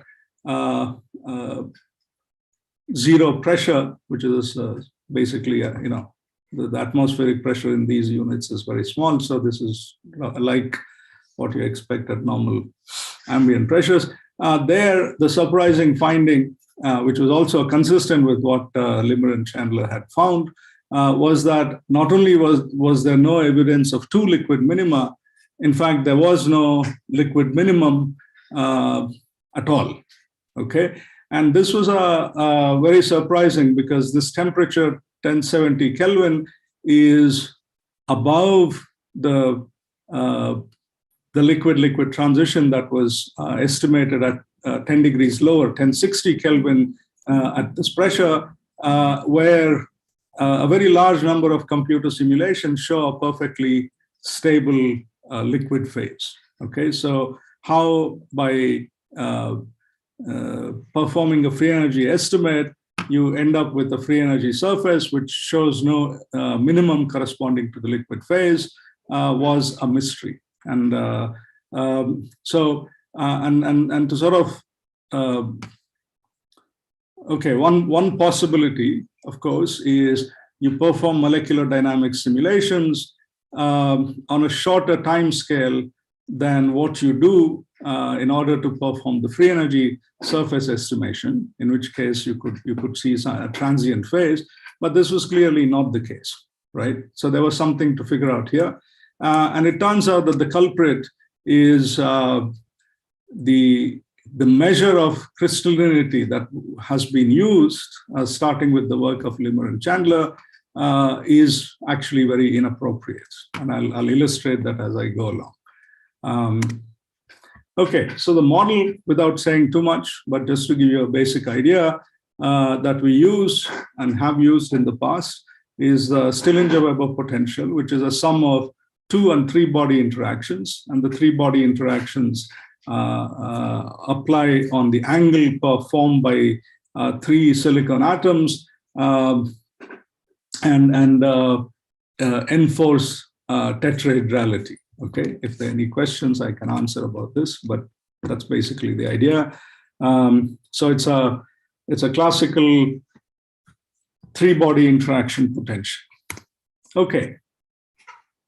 So as I said, the one of the central messages here is that this use of Q6 as an order parameter to characterize crystallinity it turns out to be an issue, and I want to illustrate that here by showing you sort of probability maps of with two parameters on the axis. One is Q6, the global order parameter on the x-axis, and on the y-axis is more conventionally used order parameter proposed by Don Frenkel and co-workers, which is the size of the largest crystalline cluster. And what you see at this sort of temperature at which the results are puzzling, 1070 Kelvin, is while these two parameters are sort of broadly correlated, the correlation is in fact very weak. And in particular, just to sort of highlight this with numbers, These are all what I'm showing is from a simulation of 512 particles. And so even in the liquid phase, you get some value for the global Q6, which is about 0.03. And if you now look at what is the typical size of the largest cluster, when you triple this of around 0.09, you find, which is a small Q6 value. What you find is that in fact it corresponds to a change in the size of the largest cluster to something around 60, which is a very substantial fraction of the system. But the Q6 value actually changes very moderately, and so therefore, one way of saying it is if I take the size of the largest crystalline cluster as a reliable order parameter, Q6 actually has very huge fluctuations with respect to it. And this sort of movie that I'm going to show is averaging a spontaneously crystallizing set of molecular dynamic simulations where one has performed short time averages and sort of report the values of Q6 and Nmax averaged over short trajectories. And these do, as one might expect, largely go along the valley, which tells you that the fluctuations that you're seeing of a very large magnitude are associated with what seems to happen on fairly short timescales. Okay. Now, in contrast to these figures, if one looks at umbrella sampling simulations constraining the global Q6, one basically finds that Q6 and Nmax are basically uncorrelated. Okay. So so this suggests that, in fact, what seems to be happening in these constrained simulations is that crystalline ordering is growing in the system because we see these large values of the Nmax, but somehow without any growth in the global bond ordering, which could happen if one has, for example, polycrystallinity. And this I illustrate here. So what we've done here is to define two things. One are clusters of particles which are identified as crystalline. I'm not going to go through the details of how we do it, fairly straightforward methods proposed by Frenkel and co-workers. And then we, once you paint a certain number of particles as crystalline, then you identify based on a distance criterion the clusters of these particles, and you look at the size of these clusters. And the other is to say, I'm going to sort of look at patches sharing crystalline order as well as sort of lattice orientation, and the size of such patches is what is picked up by the global Q6. And this is sort of illustrated in this cartoon here, where what you're supposed to get out of it is, if I look at the total degree of crystallinity, it's the sum of the sizes of all the blue patches that you see here.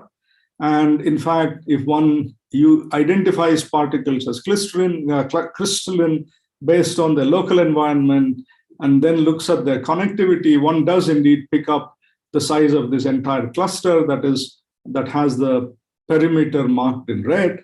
On the other hand, if one were to calculate the global Q6 for this configuration, one would actually get a smaller number, because these three different patches of crystalline order are misaligned.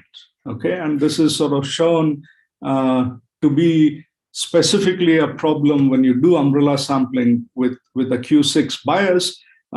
What I show here on the right-hand side for two different system sizes, but at the same temperature and pressure, is the distribution of the sizes of clusters versus crystallites, as I've described.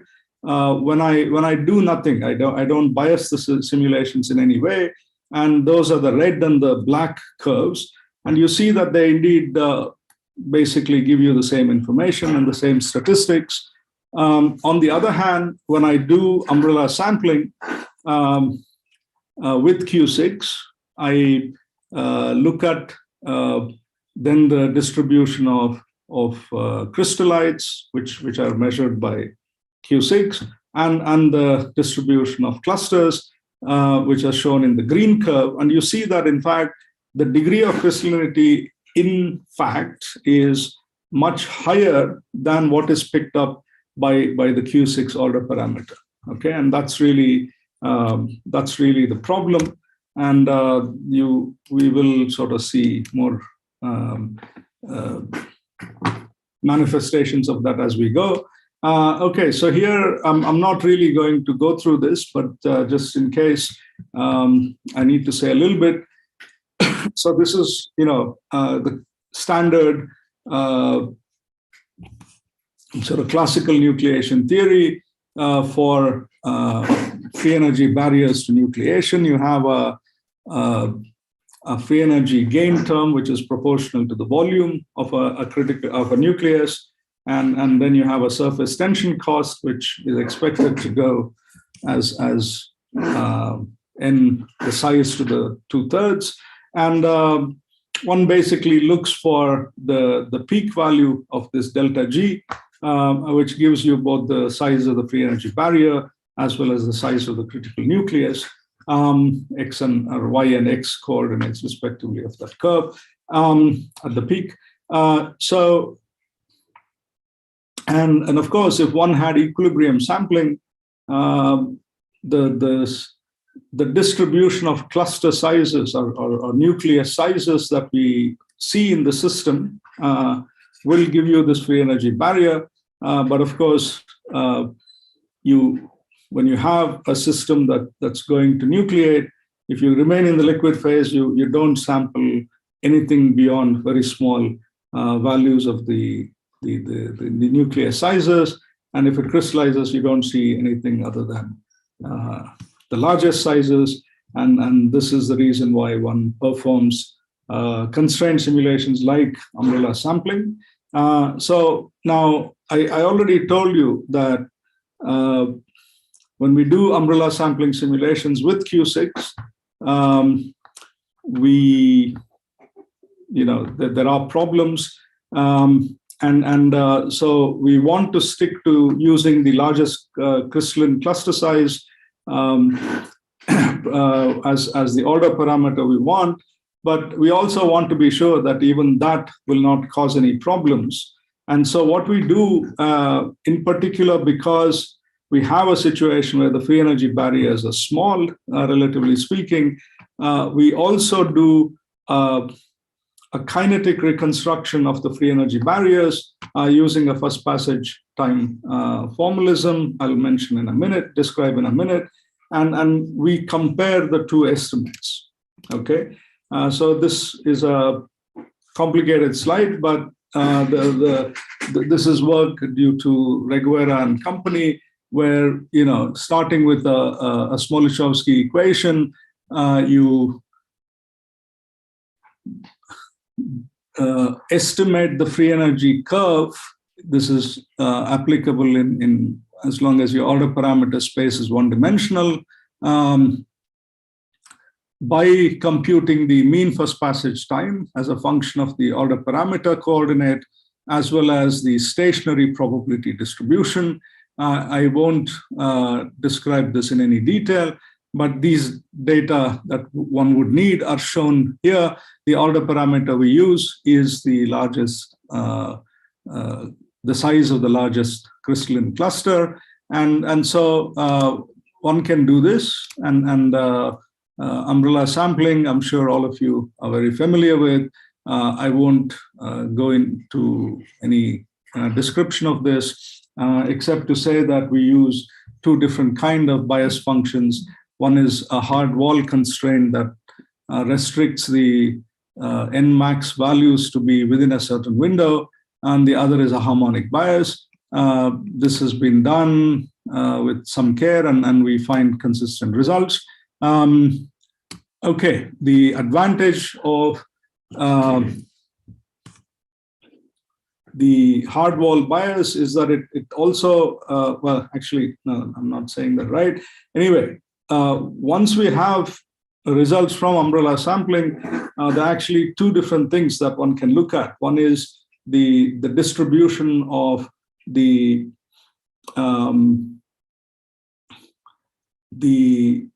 all the clusters that we have in the system, or the distribution of the largest cluster. And in the size regime where you only access it by doing umbrella sampling, these two are equivalent. But in fact, for small clusters where you do have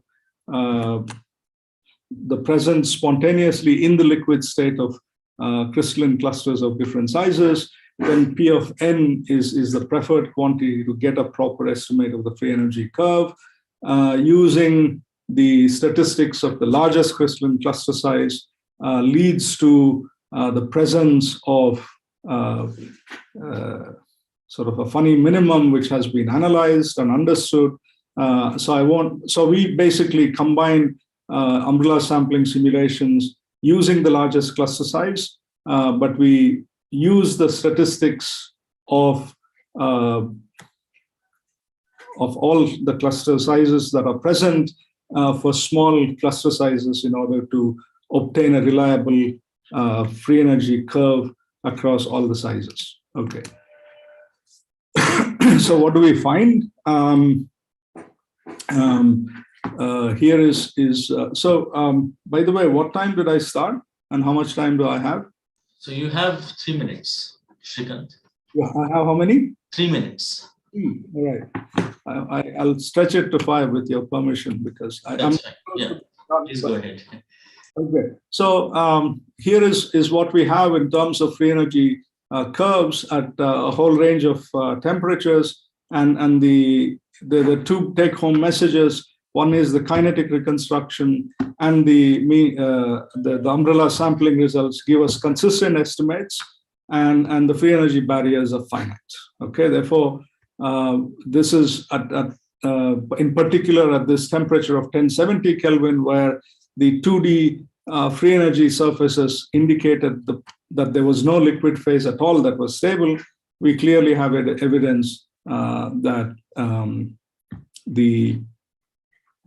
there is a finite barrier to crystallization. Okay, so that's one problem solved. This is sort of okay, I won't say too much about this, but basically we can use the kinetic reconstruction also with Q6 as the relevant order parameter, and we can also do a transformation of coordinates and get consistent results. These are the red and the black curves, but umbrella sampling with Q6 gives us garbage, basically. Okay, and I can elaborate on that statement later on. Okay, so we've sort of looked at free energy barriers over a range of state points, and I'm afraid I'm going to skip a lot of this except to point this one out. So here at the bottom is the pressure and temperature plane, and all the dots shown are all the different cases for which we have data. And we basically then plot the free energy barrier versus the critical nucleus size. The classical nucleation theory expectation is n to the 2/3, delta G is n to the 2/3. And our critical nucleus sizes go pretty small. So one really doesn't expect this to happen, expect this to be very valid. But the surprising finding is over a very wide range of temperatures and pressures, the CNT prediction is actually quite well observed. there are deviations for small barrier sizes and critical nucleus sizes. And very interestingly, these deviations are observed when one crosses the so-called Widom line or the expected liquid-liquid transition line. I won't elaborate on that further. Okay, so what about the liquid-liquid transition? Basically, at this point, we've established that a well-defined metastable exists, and we have confidence in doing umbrella sampling with the largest cluster size as the order parameter. So we go ahead and do, okay, this I'm going to skip. So we go ahead and do the umbrella sampling simulations. And before I show you the results for silicon, this is what you have from various studies looking at the case of water and as well as silica. One has found that two distinct free energy minima along the density axis exist, and but the free energy barriers found are quite modest, but the system sizes studied are also quite modest. And these state points are extremely difficult to simulate. So to do the kind of analysis one has done, people have done extensively for the liquid gas critical point, for example, is arduous and nobody has really tried it. Okay, so here is what we find for the two order parameter free energy surface, and so there is clear, as I mentioned, a barrier to crystallization, and there are sort of, I mean, it's not very clear from this rendering that there are two minima corresponding to the liquid state. So let me go to a more revealing representation where I take at small Nmax values a cut along the density axis, and this data clearly reveals that there are two liquid minima corresponding to the two liquid phases. In addition to density, we also use an order parameter, which is the sort of the fraction of particles or atoms that are not 4 coordinated. Okay, and this actually gives us slightly more cleaner data, at any rate, consistent data. And so going back, this is to density. This is now for a high pressure set of simulations. These are the free energy curves that show that as you vary the temperature over a fairly modest window, you go from a situation where you have a free energy minimum in the low density liquid phase to one where the free energy minimum resides in the high density liquid phase. Okay, one could. Shrikant, I hope this is the last slide because yeah, we're almost there for the next talk. Okay. We like to have 1 or 2 questions as well. Right. So, in fact, this is the last slide.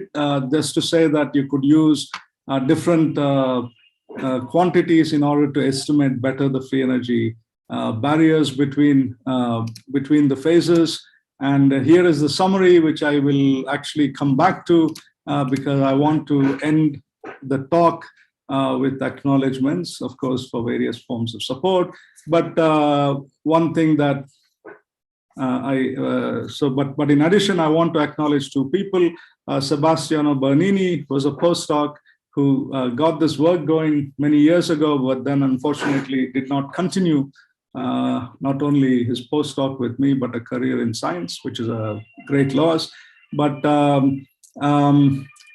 Austin Angel, which many of you, I'm sure, know, was very closely involved with this work in the earlier phase, and he passed away earlier this year, which is both for the community and personally a really great loss. And I want to acknowledge with gratitude many intense interactions that both I and my students have had with him.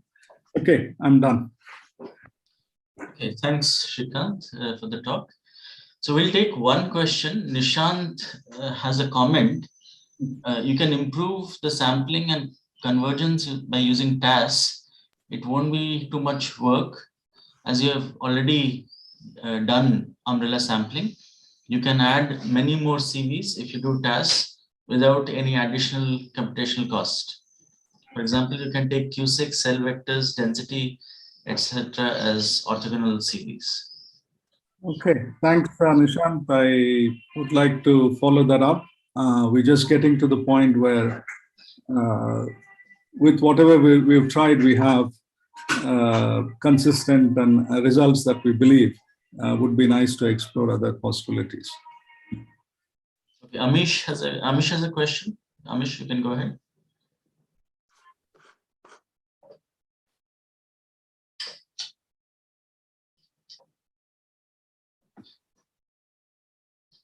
Amish, you have raised your hand. I was sorry, I was not able to unmute before. Okay, go ahead.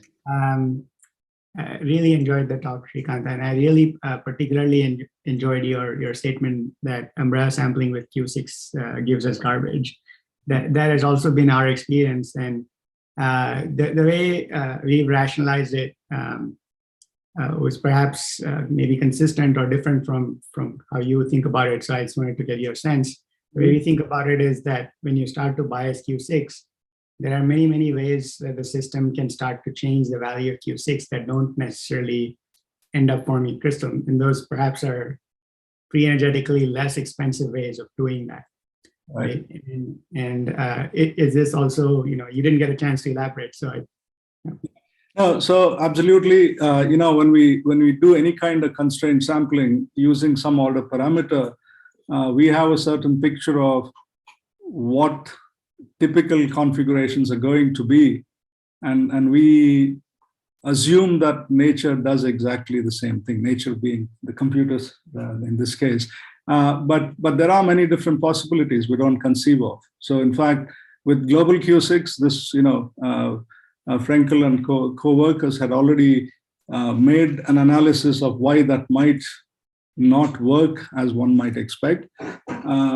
But what we are finding now is actually a very different reason, because I think Don and company had looked at how for a given Q6 you might have a breakup of the crystalline clusters for entropic reasons. What we are finding is sort of misorientation between crystallites, which leads to a low Q6. And so I think one always has to double check that your constraint simulations for a given order parameter looks like what you expect it to look like. So, yeah. Okay, in the interest of time, we should move over to the next talk. So our next speaker is Pratyush Tiwari from Department of Chemistry and Biochemistry at University of Maryland. Shrikant, can you unshare your screen, and Pratyush? Yeah, it's all good. Well, I mean, it looks... Yeah, it looks good now. Yeah. The title of Pratyush's talk is RAVE Method for Enhanced Sampling and Understanding of Molecular Simulations. Pratyush. Okay, great. Well, thank you very much to the organizers, by which I really mean and Nishant and Jagannath, and also Andy and Amalendu for putting on. I mean, you would think that a virtual workshop should be not that much work, but it is actually a lot of work, and really, especially Jagannath and Nishant have been doing so much. I came to RARE the first time as when I was a postdoc in Switzerland in 2014, and that's when I met many of the people here, and it was such a fantastic experience. And then in 2017, and I've been reminiscing over the photos and really missing out on all of that.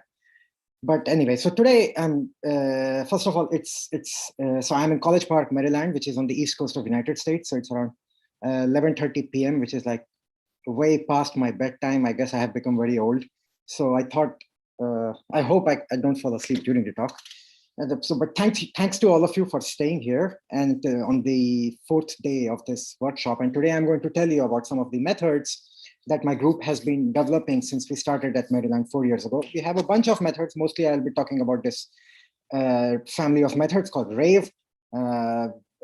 This is when you Google for RAVE, you normally find photographs of parties and things like that. So this is something which I found a bit funny, and you will see why the future makes sense. And with these methods, we are looking at a diverse range of problems. Mostly I had been looking at biological problems, but in the last year or so, I have also become interested in something that Srikanth very nicely spoke about today, which is crystal nucleation. I will show you some results on that also. So to do work like this, I have a vibrant group of some very smart people coming from different departments, and biophysics, chemistry, physics, and even a mathematician who makes sure that our epsilons and deltas are not too large, and computer scientists, and two postdocs have just joined the group very recently, Eric and Bodhi. They're both in the audience actually currently. And my dog Pakoda, who is keeping company in the background, and he will be there to explain some particularly complicated concepts to you during the middle of the presentation. And I also like working closely with undergrads. And these are the agencies which have supported our work. So what has changed in rare events and molecular dynamics and all this business since the last rare? First of all, we are really starting to look at really, really complex systems. I mean, we had always been pushing as a community in how big of systems we can handle, but in the last year or so, especially from Romy Amaro's group, you can see such really simulating things that are, and we saw some examples even from Gerhard Hummer's presentation 2 days ago. We are simulating close to billion atom MD simulations on more or less a regular basis. At the same time, something that we could not have probably predicted during last rare is the presence of AlphaFold, which made it to the cover of Nature magazine a few months ago. And because, you know, you put in a sequence and you get a structure, you get a folded structure, which really shocked everyone as to how easily it can work.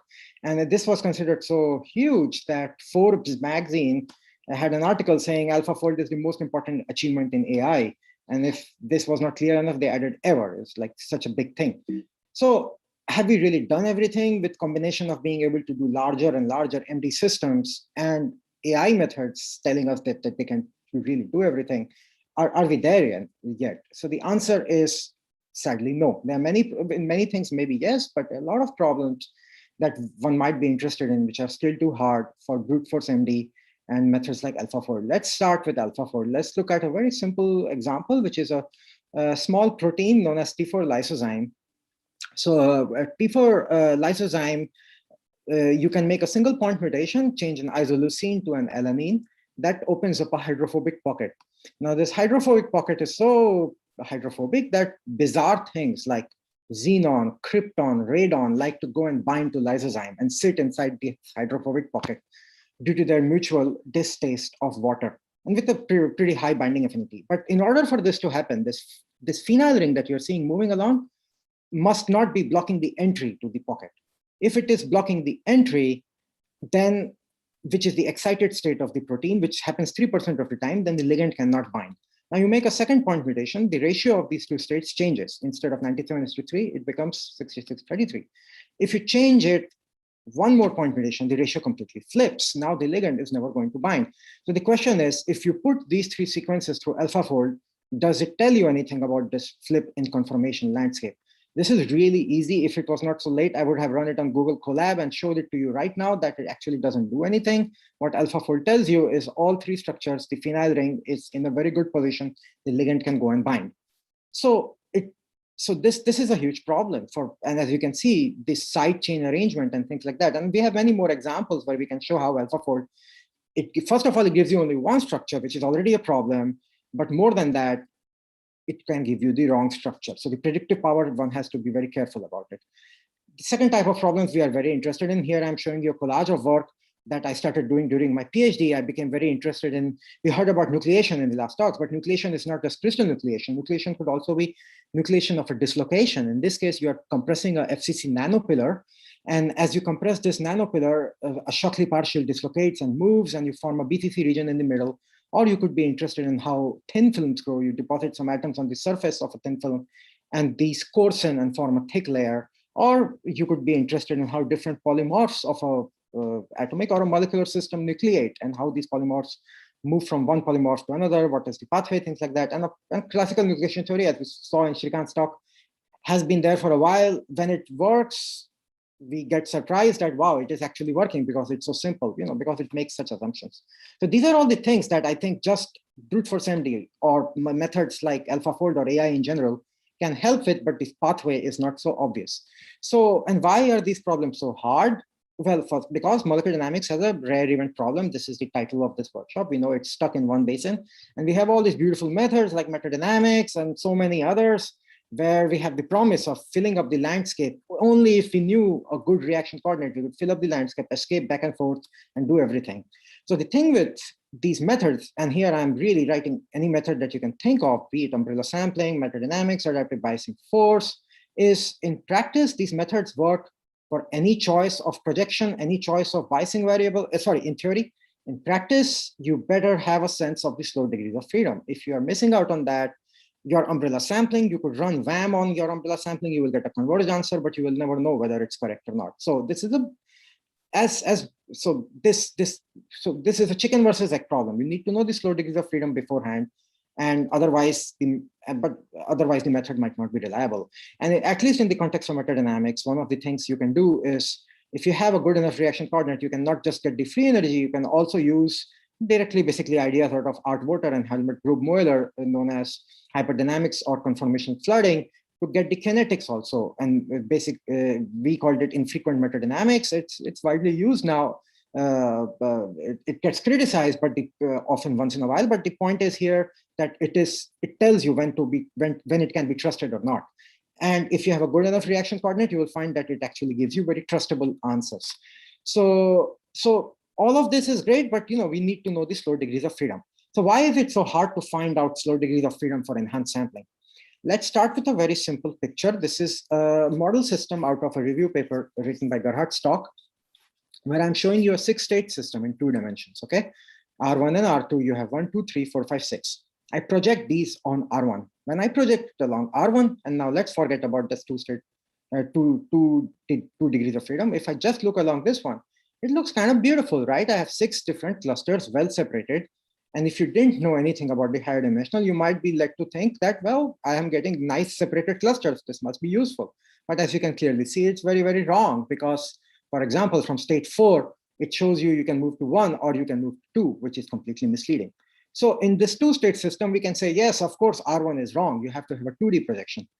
But now we have this zoo of data science-based methods. And this is a picture taken out of Garrett's review paper. And there's PCA, there is Laplacian eigenmap, there is isomap, there's so many of them.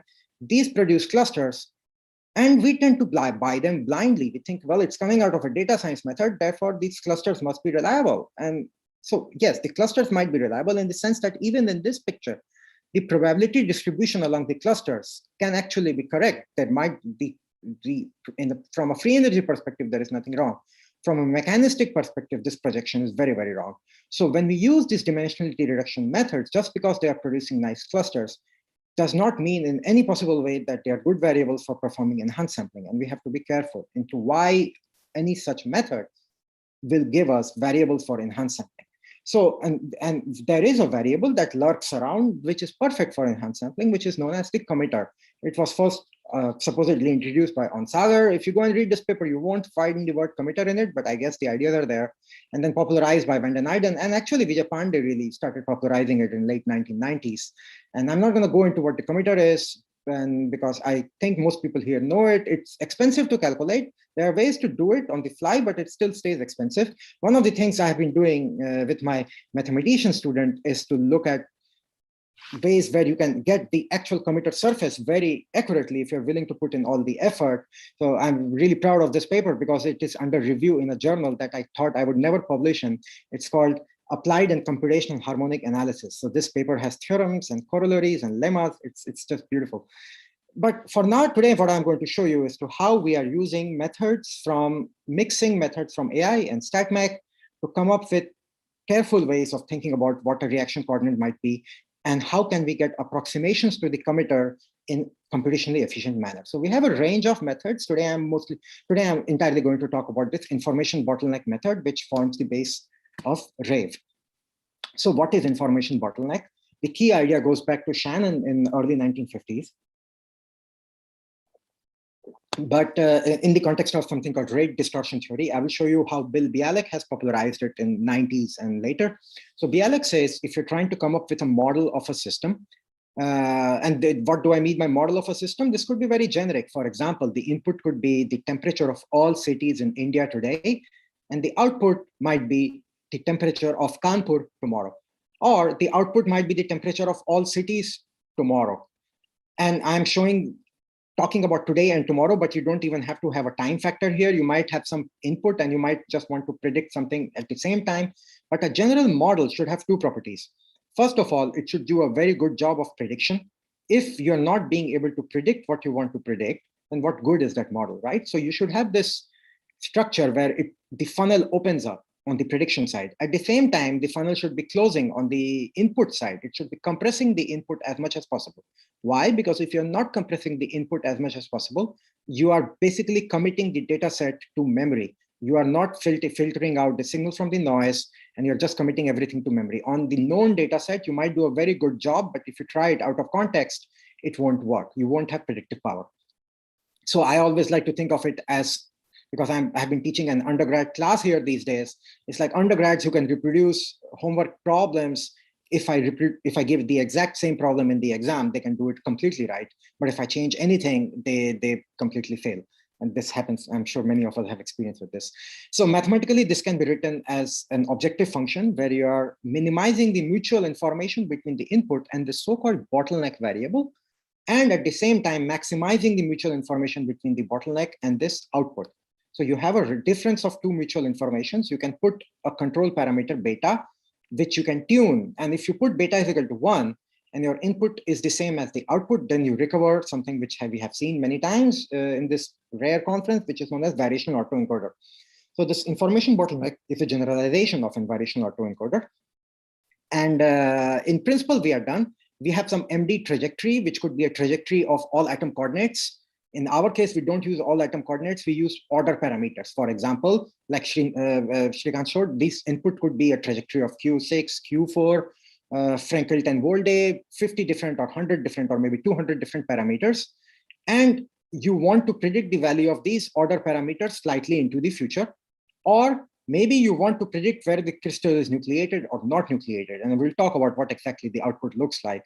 But so that in principle, we are done. We have some input training data, and we want to minimize this objective function. And that will give me a map going from the input to this bottleneck. And I will show you as to why this bottleneck has the properties of the committer, why it is a good reaction coordinate. And in practice, this is a bit hard. We have to use variation inference, also known as Feynman-Vogel-Labov, for doing this minimization. But the key thing now that we do here is to think about what is the prior that we should take for this latent variable while doing the minimization. So here the key idea is to use something called VAMP prior. This has absolutely no connection with VAMPnet, popularized by Frank Noe. This is actually also due to Max Welling, who is the father of VAE. So VAMP prior says that if your system is not a one-state system, so in variational autoencoder, we use a simple Gaussian prior, just one Gaussian. But we know that most systems are not a one-state system. Barely anything in biology or condensed matter is one state. It's made of many, many states. So instead of starting with just white noise, which is Gaussian, let's start with structured noise, which is a mixture of Gaussians. Now the question is, how many Gaussians should you take? We estimate k Gaussians. We start with some number k, which should be very large.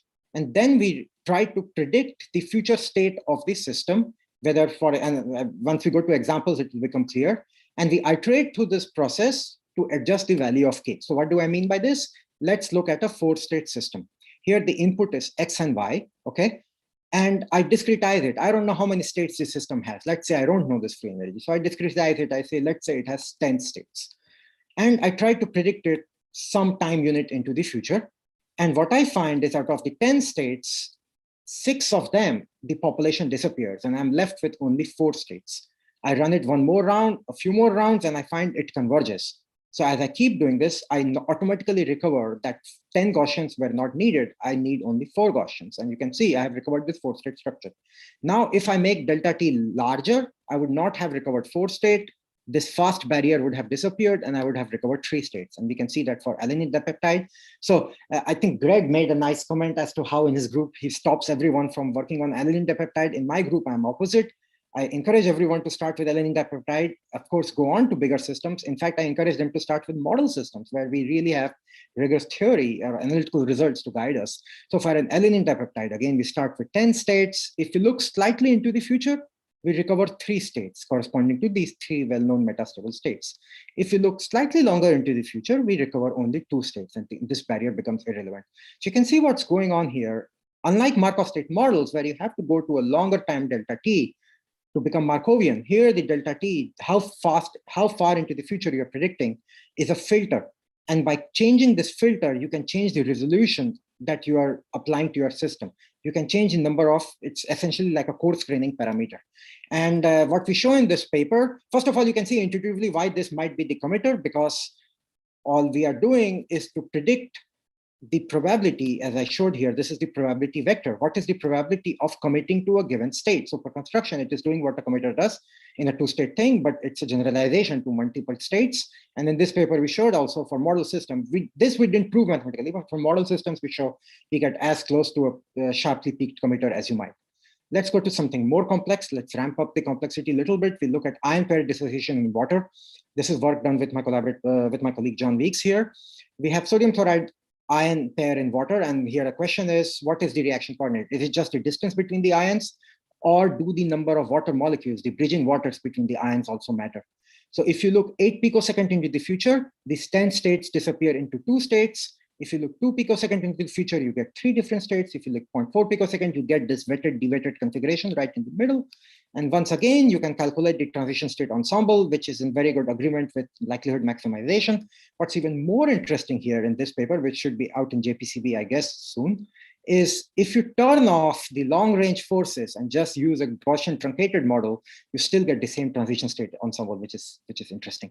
So put together, now hopefully I have made a case that the information bottleneck intuitively, and if you see our JCP paper, this one, mathematically, it has the properties of a committer. So it is a proxy for the reaction coordinate. So if I have a short MD trajectory or a bias trajectory, which I can reweight. So I won't use steered MD over here, because steered MD, there are no weights. In metadynamics or umbrella sampling, at least I have some semblance of a weight, so I can reweight it. I will learn a reaction coordinate. Here, interestingly, I'm showing you a linear encoder. We had nice discussions especially in the European speaker sessions, as to how we should start with a linear model. So we also started with a linear model. Often linear models get the job done. So why move to a deep neural network? But these days, we are mostly using deep neural networks. For the decoder, we always use a deep neural network. So we learn this bottleneck. We use this bottleneck since we know it is a proxy for the committer to do enhanced sampling. I was trained with Michele Parinello, so I do a lot of metadynamics. You will see a publication hopefully in the next 1 month or so where we have been able to integrate this with weighted ensemble, which I think is quite powerful. And you can integrate it with any enhanced sampling method of your choice. Now you get a trajectory where you actually get more motion, hopefully back and forth motion. If it's ligand unbinding, then you won't put back and forth. It will probably just dissociate. For many problems, you get back and forth, and I will show you some. And then don't publish at this spot. Take your data. And I think Shrikant already made this point. If you're assuming something to be a coordinate and you do your sampling, if your answer does not conform to the picture that you threw in, then it's not self-consistent. And this is really putting all of that self-consistency in an automated framework. So we iterate until the reaction coordinate or the information bottleneck that we learn is not changing. How do we quantify whether it's not changing? That's a hard question. And that's where we might have to use some of the things Yanis Kevrikedis mentioned, as to how do we compare one neural network with another neural network. So now we can go to more complex system. This is a synthetic peptide popularized by Peter Ham and also Gerhard Stock, where it can take a left-handed helix or a right-handed helix. We can go back and forth in explicit water, learning the reaction coordinate on the fly.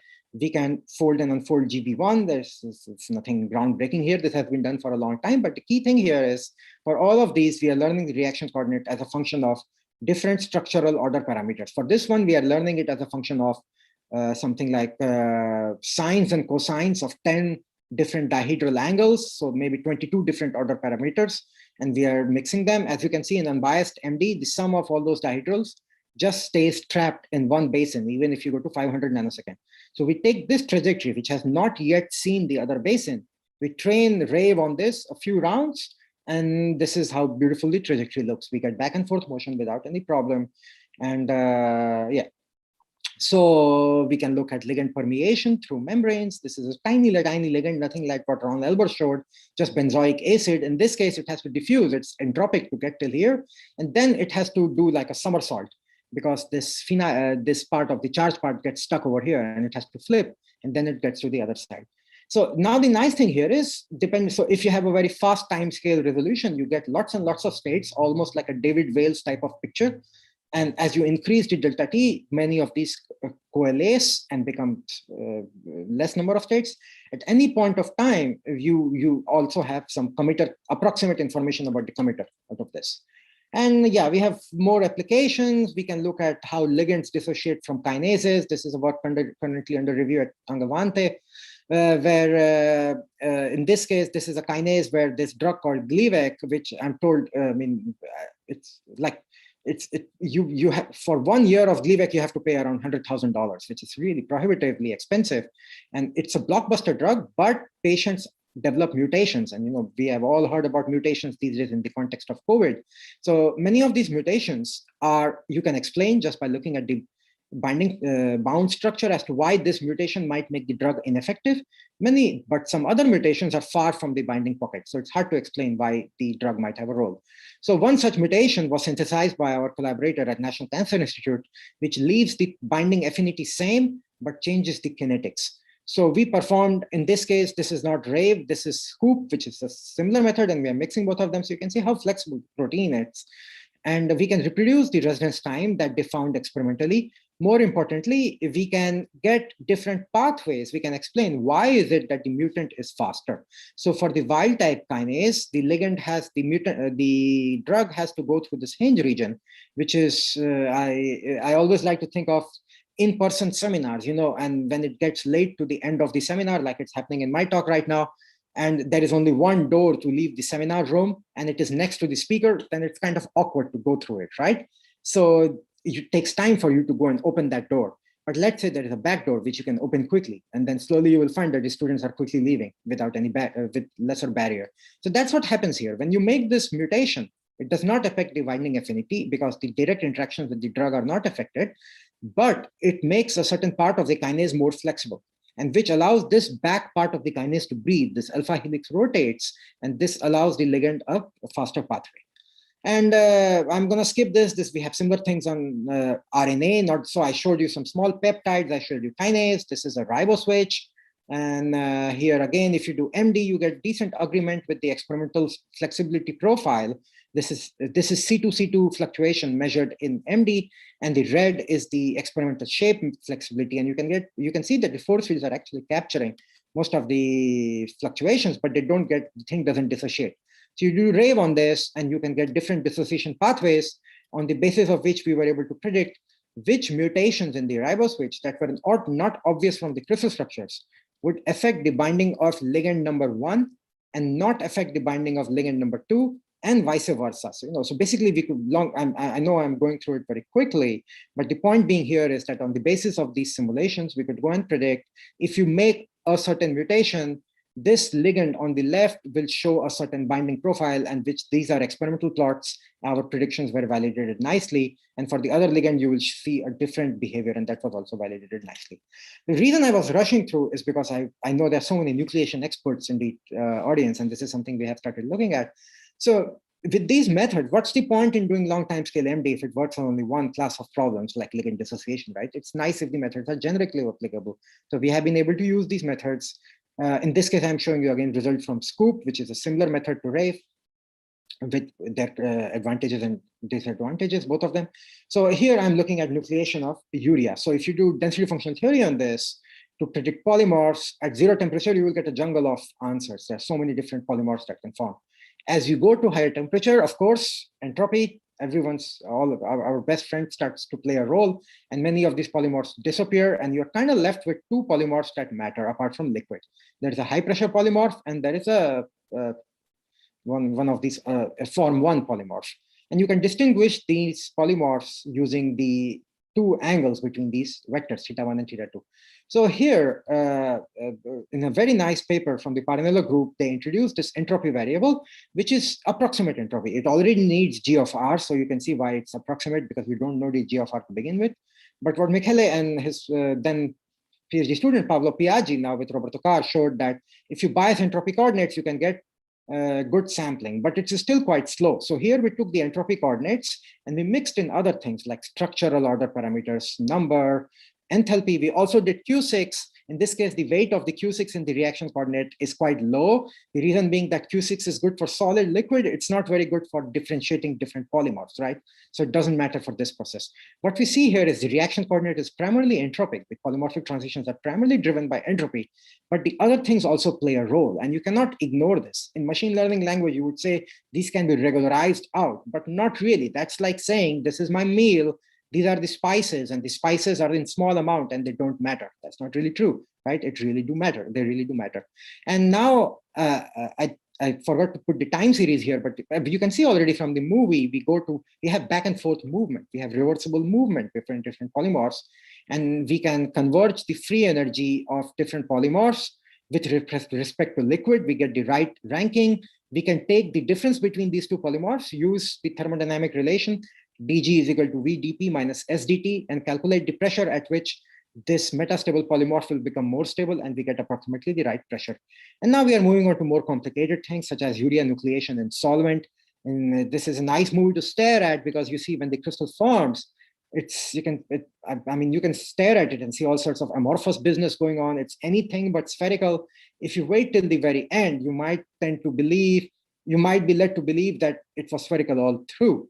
But the initial stages until the transition state is reached are anything but spherical. This is not published. This is what we are still doing. So hopefully you won't ask me too many questions about this one. And we are looking at other molecules such as paracetamol and how does this all nucleate. And all of these, we are learning the reaction coordinate on the fly, using it to bias simulation. Once we bias it, if it does not, and then we go back and improve the reaction coordinate in an automatic manner. That's the whole idea here. So I showed you some kinetics for kinase. That was for just two systems. How far getting agreement for two systems might be just pure luck. Most likely it is luck. So how do we do across systems? So here I'm showing you work done by my student Zach. He did this creative thing. He said, don't show my picture, just show a link to my Scholar Google page. So I said, okay, that's great. So if you take a photo of this, it will open the Scholar Google page. That was fun. So here I'm showing you residence time expected from experiment versus residence time from infrequent metadynamics. And you can see this is 13 orders of magnitude. These ones are compared to Anton simulations or our old ultra-long molecular dynamics, while these ones are compared to experiment. And you can see we can get more or less very good agreement. This one has a crazy error bar, because the experiment just says it's faster than 1.4 seconds. So we don't know where to put the error bar. So we are really, and all of these, we are not just getting the K off, we are also getting the mechanism. And we have other methods. Atish, you have 1 minute more. Yeah, absolutely. I'm not going to, don't worry, I'm not going to speak about other methods. The point I'm trying to flash them is because today I just told you about methods where you really want to find a reaction coordinate. If you have no hope for reaction coordinate, you probably use replica exchange methods. We have other AI-inspired methods where we learn, for example, from these denoising diffusion probabilistic models as to how to convert data into noise. Data is hard to sample, but noise you can sample from easily. Now, if you can convert back noise into data, then you can generate samples easily from noise and go and generate more pictures of dogs, or in this case, actually more pictures of molecular configurations. Paper is out on arXiv over here, you can go and see. And we also have other methods where once we have long trajectories coming from MD or experiments, we can combine them to really reproduce kinetics even in non-Markovian cases. And we should have a paper out on this soon where we can actually combine MD and experiments to make the best of both worlds. With that, this is my final slide. So there are lots of problems in chemical and biophysics that are very rare for existing methods. As the force fields start to improve more and more, maybe we will all be doing Born-Oppenheimer in a few decades from now. Nishant is already doing it, but maybe we'll all catch up with Nishant and Born-Oppenheimer and Carr-Parinello. So the timescale problem will always be there, and there is a huge scope for developing nice methods like this community has been developing. And all our codes are on GitHub. My students are really good programmers, I think at least better than me. So please go and play with them. With that, thank you very much. Okay, thanks, Pratish. So we'll have a couple of questions. Jagannath asks, how much does the quality of the past-future bottleneck framework depend on the initial set of pre-decided features that is being used as an input? So Jagannath, in this case, the initial features that we give are in the number of hundreds. For a peptide, for example, we are showing all dihedrals. So because that's, I will just tell you the answer instead of scrolling back. So when we're doing original RAVE, we were restricted to a linear encoder. There we could not try that many input features. Now in the state predictive information bottleneck, we can go up to 100. So it doesn't matter, you just throw all of them. We have some methods for reducing. If you throw 1,000, the method should still work, but you will run into RAM issues. So we have some methods for pre-screening them, a method called amino, which brings that space down. But otherwise, it does not matter as much because we can deal with so many of them. Okay. Suman asks, how do you optimize the number of encoded features or coordinates at the bottleneck? Yeah, that's a wonderful question, Suman. I'm glad you asked it. Let's see if I can go to my backup slide. So here we took inspiration from a very nice work done by Frank Noe and Cecilia Clementi called Commute Map. Let's see if I can find it. So Commute Map says that you can calculate the commute distance between two states. Here we go. So Commute Map is a way for calculating the time taken between time to move the round trip time between two states. So what we are able to do is to calculate this commute map from bias data. And the idea is that if I start adding more coordinates, and here it's shown for Scoop, but the same thing applies to SPIP. As we add more coordinates, and if we calculate the commute time between different states, we can monitor how that commute time behaves. So for this LR3 peptide, you have 8 states, which means 28 transitions, right? 8 choose 2. So if you take a 2D reaction coordinate, you see that you get correct kinetics for 23 out of 28. If you take a 3D coordinate, you get 28 out of 28. These 5 actually don't matter. They are very irrelevant transitions. So in this case, a 2D coordinate is enough. So what it means is basically we add more coordinates, we calculate the commute time and see how it converges, even in the absence of ground truth, which makes the whole protocol robust. Okay. Suman has a second part to his question, but I think you have already answered that, Pratyush, in your reply. Let's see how we are doing time-wise. So we'll have one more question. Pallab asked, if you have multiple slow CVs, but the latent space dimension is less than the number, then the projection issue can appear again, right? Sure. So that's the point. So think about this. I should not have stopped my screen share. Think about LR3. You have 28 transitions. If you have 28 transitions, does it mean you need 28 CVs? Not really, right? So there will be some projection error. So if you really want to project everything out, so there will be some projection error, but the question is, if you're getting the commute time to converge, then the error is negligible. So that's the question. I guess I should let Andy speak now because it's late for him also. So our final speaker is Andrew Ferguson from Pritzker School of Molecular Engineering at University of Chicago. And the title of his talk is Molecular Latent Space Simulators. So we are behind by 2 minutes, but Andrew, you'll have your 30 minutes plus 5 minutes for question and answer. I'll try and make up the time. Thanks, Abhijit. Great. So let me just share this.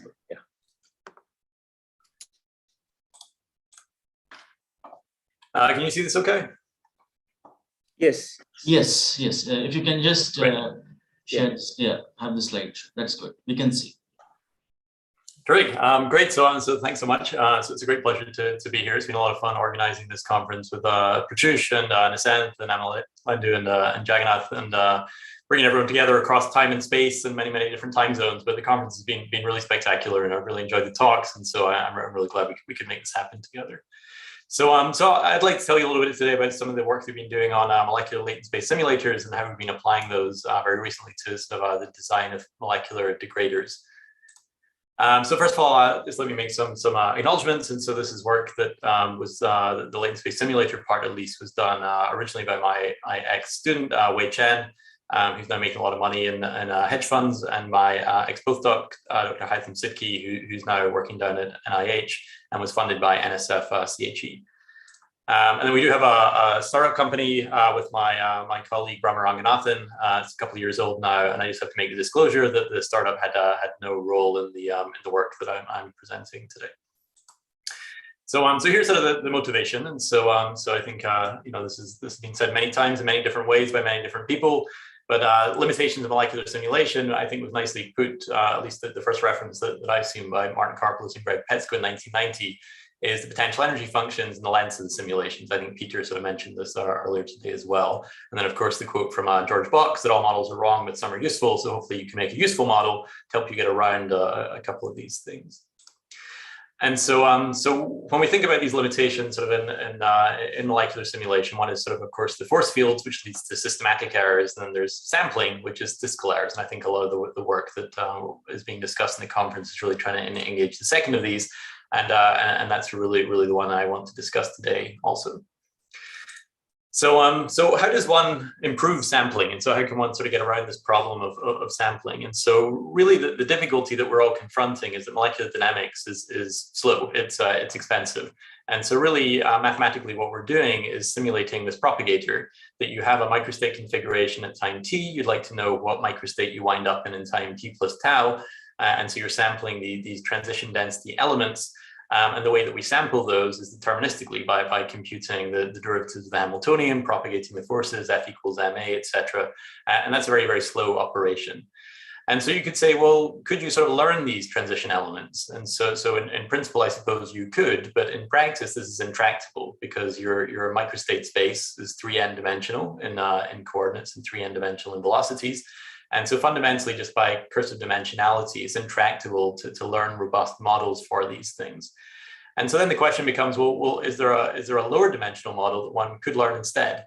And so this is sort of motivating this entire work. So here's a really nice diagram that I took from Frank Noe's review paper, in which he sort of embodies this in this nice little loop here. So you can think about molecular dynamics as taking you from a state at time t to a state at time t plus tau. So learning this is too high dimensional. We don't have a chance of developing an efficient surrogate model for that. But perhaps there's a long way around that actually allows us to do that. And so can we think about projecting the high dimensional microstates into some low dimensional space, defining some propagator in that low dimensional space, and then going back up from that low dimensional space back up to this high dimensional space. And so you can see some idea here already of equation-free computing, which Yanis talked about yesterday or this morning, depending on where in the world you are.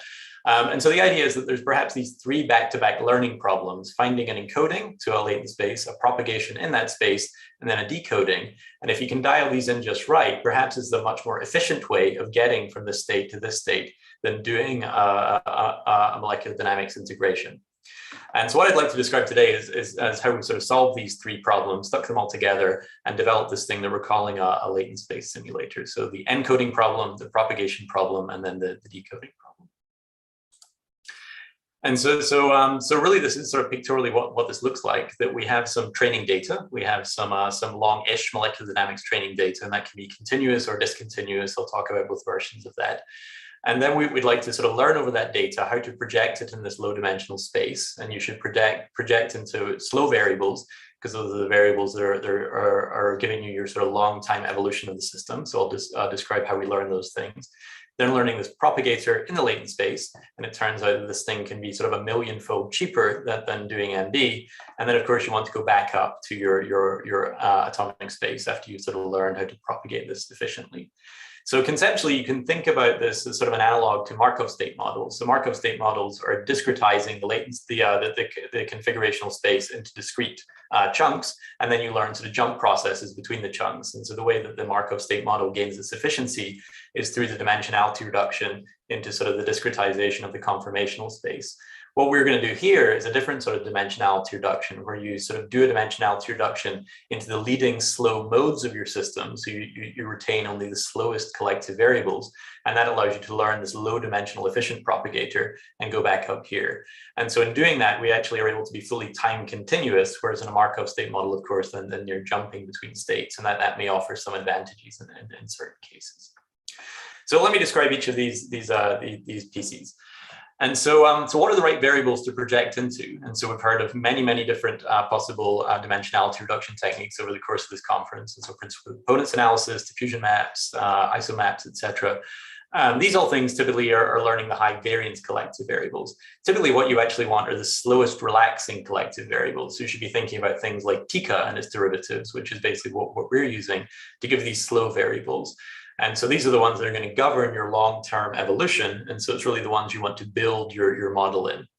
And so frequently these things are correlated, high variance variables correlated with slow variable oftentimes, but it may not be the case. Here's an example of where these things are actually orthogonal.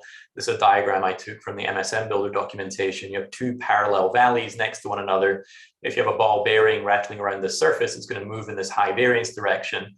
But then of course the slow direction is actually the transition between the valleys. So really what we want is a technique that will give us these slow variables. So, so the technique we're going to use to do this is appeal to something that was developed by Frank Noe and Felix Nuske. Here's one of the references down here, called the variational approach to conformational dynamics. And so you may not be directly familiar with this, but you're probably familiar with TICA, which is a special case of the VAC, where you take your sort of input descriptors to just be the atomic coordinates, or with Markov state models, where the descriptors that you take are indicator functions telling you where you are in the space. And so this is a more sort of general version of that. And then if you're familiar with things like dynamical mode decomposition or extended dynamical mode decomposition or Ulam's method, there's various sort of equivalencies or duals between these things. So these two in the middle are sort of the most sort of general and powerful versions of this. So the variational approach to conformational dynamics basically takes the following perspective, which is to say what we're doing when we're watching a molecular system evolve is basically just watching the transfer operator operate on that system. So what is that? The transfer operator, or the Perron-Frobenius operator on densities, just takes a microstate distribution. So here is your distribution U over microstates X. We've normalized that with respect to the equilibrium distribution just for mathematical convenience, but the transfer operator propagates that distribution through time. And so you can start out with a delta function living in one particular microstate, and then the transfer operator will propagate that through time, ultimately taking you to the equilibrium distribution. And so this is the thing that's sort of governing the molecular dynamics evolution of the system. So it turns out if you're at equilibrium, the transfer operator is self-adjoint, meaning that it possesses an orthonormal basis of eigenfunctions and eigenvalues. So in principle, you can diagonalize this thing. So linear operator, you can get the eigenfunctions and the eigenvalues, and these things are orthogonal, and you get this descending set of eigenvalues. And the leading eigenfunctions of the transfer operator are the slowest dynamical modes. So if you can find a spectral gap, you can identify what are the slow modes and just retain those ones. So then, of course, it's hopeless to try and diagonalize this sort of infinite dimensional operator. So we have to do something numerical. And that's what the variational approach to conformational dynamics tells you how to do that. And so basically, it's a procedure to find the slowest timescales, find the largest eigenvalues of the transfer operator. And so here are the eigenvalues, while maintaining orthonormality of those eigenfunctions. And so the way to do this is to define a basis set. And so you define your basis set as zetas, and these can be whatever you like. They can be atomic orbitals, they can be sign functions, they can be diffusion map eigenvectors, they can be whatever you wish. And then you combine them in a particular way, just a linear combination, to find your approximation to the eigenfunctions. And the way that you combine them, the way you define these expansion coefficients, is by solving this generalized eigenvalue problem. And so this has two matrices in here. You have your time-lagged correlation matrix, and you have your non-time-lagged correlation matrix, just your covariance matrix between these basis functions. And so it turns out this is exactly isomorphic to the Rutan-Hall equations in quantum mechanics, where you're solving for the lowest energy eigenfunctions of a Hamiltonian.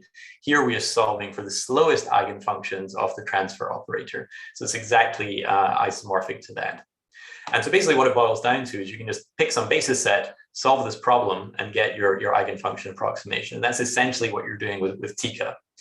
So the big deficiency of that is you don't know what the right basis set to pick is. And so, the trick that we sort of developed was to build on Frank Noe's VAPNets. And so we developed a variation of that called state-free reversible VAPNets. And the job of this thing is basically to learn the basis functions on the fly. So here we have our variational approach to conformational dynamics. If you know your basis set, you can just apply TICA, essentially, solve these variational equations to get your best approximations to the eigenfunctions. But what we've done is just bolted onto the front of that a neural network that learns the basis functions on the fly. So what do? We take our training data and we pass in time-lagged configurations, so just time-lagged by tau. We featureize these things to remove any invariances that we don't like, rotations, translations, etc. And then we feed that to a neural network. The neural network's job is to learn these basis functions. So here's the basis functions at time t. Here's the basis functions at time t plus tau. Pass that to this variational approach and solve for these eigenfunctions. Then we can ask how well we did. So we find how slow these eigenfunctions are. We just measure that by the size of the eigenvalues, the bigger the better. And so we take the negative of the sum of the eigenvalues as our loss function. And then this thing is end-to-end differentiable. We just back propagate through this whole thing. And so in the beginning, these basis functions are terrible, but then after running multiple rounds of back propagation and learning, we learn better and better basis functions that give us slower and slower eigenfunctions. So that's sort of the trick. And so, so here's it running in practice. So let me just play this movie. So here we have this 4-well potential. We just have a ball bearing moving around in this 4-well potential. And because this is so simple, we can actually solve this analytically. And so here is the exact solution for the leading eigenfunctions along with their associated timescales. And here are the ones that we get from our state-free reversible vap nets in blue. They're basically lying on top of one another, and they're very interpretable for this very simple systems. The leading eigenfunction is negative over here, positive over here, and changes sign around 0. So it's telling us about transitions from this superbasin to this superbasin over the largest energy barrier. The second eigenfunction is approximately 0 in the right half plane. It's changing sign at about -0.5. It's telling us about transitions over the second highest barrier, and this one's telling us about transitions over the third highest barrier. So this thing really does seem to work, at least in this simple system. So it's something a little more interesting. So starting with alanine dipeptide. So here's alanine dipeptide moving on the Ramachandran plot, which I was pleased to learn is having a nice celebration this year. And so here it is living in this alpha L basin. In a second, it's going to jump over here into this triplet of the beta, p parallel, and alpha basins. And here are the eigenfunctions projected onto the Ramachandran plot. And so here, this eigenfunction is the leading one. The slowest eigenfunction is low over here. It's high over here. And it's telling you about transitions between this triplet to this doublet of basins over here. The second eigenfunction is partitioning. This triplet basin is telling you about transitions from alpha to beta p prime, p parallel. And the third eigenfunction is telling you about transitions from alpha L to gamma. And here are the associated timescales. So we have a hierarchical decomposition of the slowest timescales for the transitions of this biomolecule. Here's something a little more interesting, trip cage. And so I'm just showing you the free energy landscape for trip cage projected into 2 convenient visualization order parameters, just these teacup parameters. Here's the free energy landscape. And here is the eigenfunction, the leading eigenfunction from the SRVs projected onto that. So trip cage starts out in the unfolded ensemble. In a second, you're going to see this thing fold. And basically that's correlated with motions along this first leading eigenfunction. This is like the folding eigenfunction. And so it's telling you that the folding coordinate is encapsulated in this learned variable. So that's the first part, the encoder. So now we know how to project down into some low dimensional, slow latent space, preserving most of the important information about the long time dynamical motions. So now we need to learn a propagator. So basically what we're asking to do is sort of learn these transition densities. And because this is low dimensional, in this low dimensional latent space, this becomes tractable. This is the part that would be intractable in the original high dimensional coordinate space. So basically what we're asking is, given that you know where you live in your latent space at time t, where do you wind up at time t plus tau? So the x-axis here is your coordinate in the latent space at time t. Your y-axis, you can think about a vertical slice through here is just a histogram telling you where you're going to wind up at time t plus tau. In this case, you have a very high probability of staying where you are in this first basin. You have a smaller probability of jumping over here to the second basin. And so the next time step, you might wind up here, for example. So how can you learn these things? Well, you just take your training data, you project that into the latent space, and then you learn these transition densities in exactly the way I just described. So in principle, you could use lookup tables. In practice, that scales very badly, even to sort of low dimensions, and so it's a typically pretty bad idea. You could use time-lagged autoencoders. We tried that a little bit as well. It turns out they don't handle sort of data where you have sort of multimodal distributions, and so we ended up trying something else, which is mixture density networks, and these work very, very well. So I think these were described earlier in the conference also, or at least there was a citation to it in some earlier work. And so basically the trick is here, you take your location in the latent space at time t, you pass that through some hidden layers, and then coming out the back end, there are some mixing coefficients, some means, and some standard deviations for a bunch of mixture of Gaussians.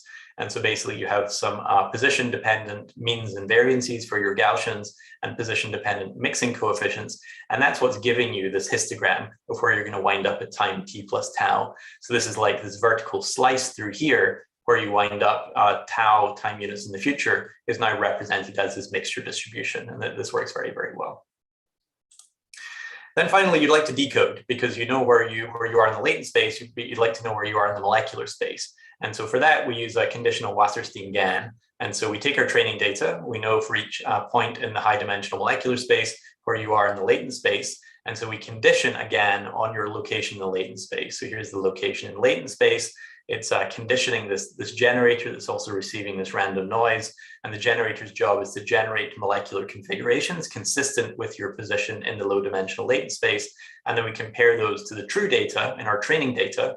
And the discriminator tries to tell these things apart. And so then you train this thing to Nash equilibrium. Once this thing is trained up, the discriminator can't tell the difference between the fakes and the reals. And your generator is now the thing that you can use to go from your latent space back up to your high dimensional molecular space.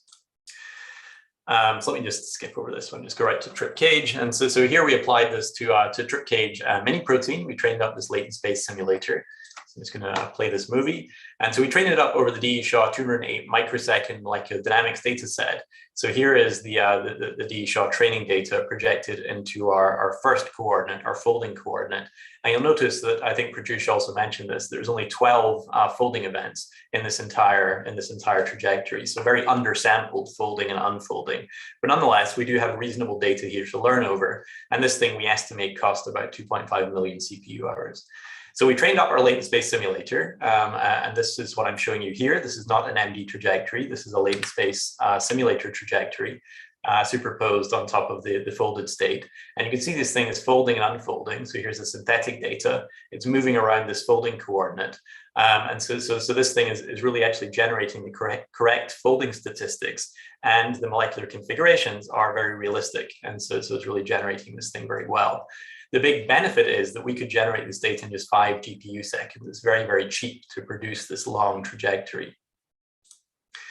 So the real benefit is that we can really solve the sampling challenge that I posed at the beginning by generating vastly more data at vastly lower cost. And so just like a Markov state model allows you to sort of extrapolate much, much further in time in the future, we're now doing fully time continuous trajectories much, much cheaper. So we have 10-fold lower statistical uncertainties because we have 100-fold more data.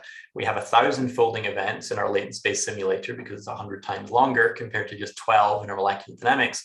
And if you look at the free energy landscapes, they line up very nicely with much, much lower uncertainties. The structures are also in very good agreement, and the timescales are also in very good agreement. So we're getting the structure, the thermodynamics, and the kinetics for this thing very, very, very, very well.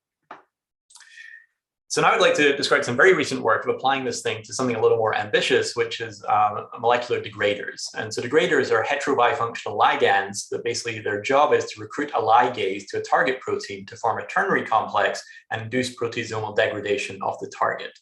So this was some work I did in collaboration with some folks at Roivant. You might recognize Huafeng Zhu and Jesus Izaguri. They were both at D. Shaw for a long time, and also with Zach McDarg and Rafael Wibora. And so basically what we were interested in is that the thermodynamics of the complex formation is actually a poor predictor of the degradation efficiency. It seems to be the dynamics of this ternary complex. So this degrader molecule is pulling the ligase together with the target molecule seems to be the key factor in how well it performs. And so the particular system we were looking at is this SMARCA2 VHL system. So SMARCA2 is a bromodomain in a target protein that's implicated in anti-cancer therapy. So here it is right here. The job that we have ahead of us is to design some molecular degraders to recruit this VHL, which is basically this ligase that's going to destroy the SMARCA2. And so this thing is this heterobifunctional ligand that's pulling these things together. Here's sort of a space-filling view of this thing.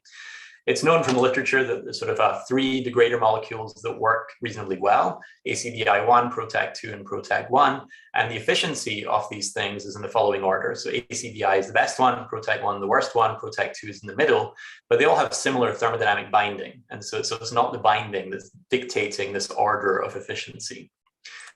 So the hypothesis was that maybe there's a dynamical basis for it. And so if you look at the structures of these things, you see that if you look at ACBI, which remember is the best one, in green here, it tends to bind in this particular configuration.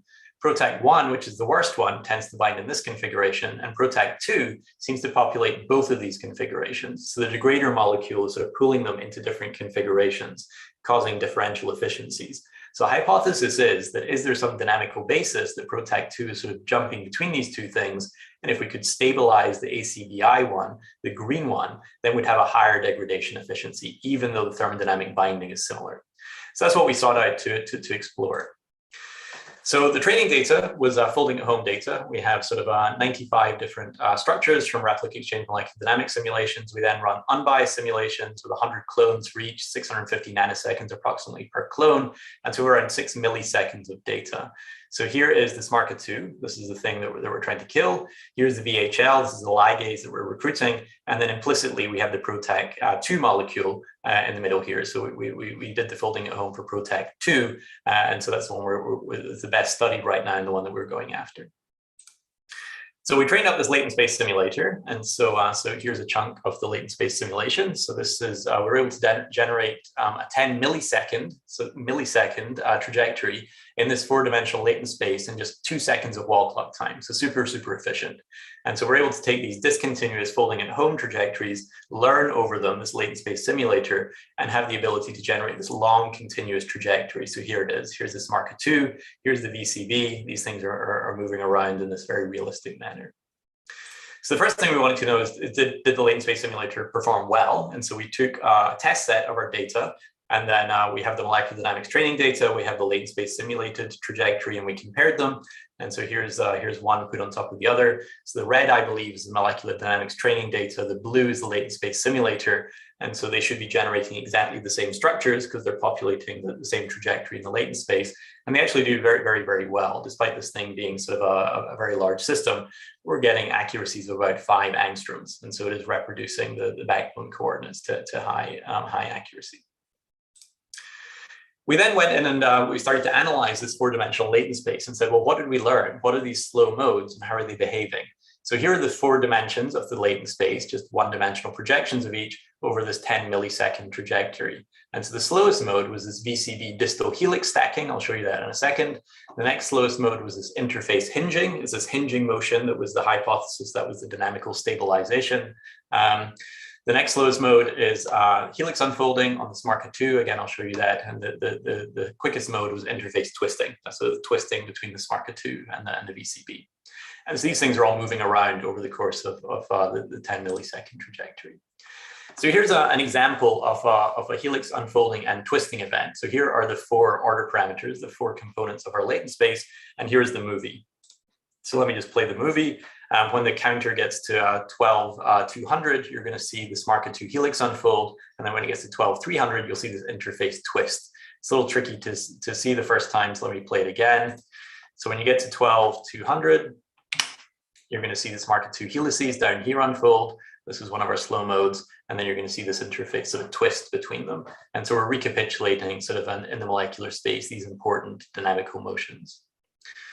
The more interesting ones is actually the helix stacking, the interface hinging. So let me just play this movie. So you're going to see when the counter reaches about 150 or so, you're going to see the VCD helices are going to stack on top of one another. And then this interface between these 2 peptides, this hinge is going to slam shut. So there it goes right there. These helices folded up, stacked on top of one another. And then this interface that the PROTAC2 is holding together, the hinge sort of closed. So let me run that again.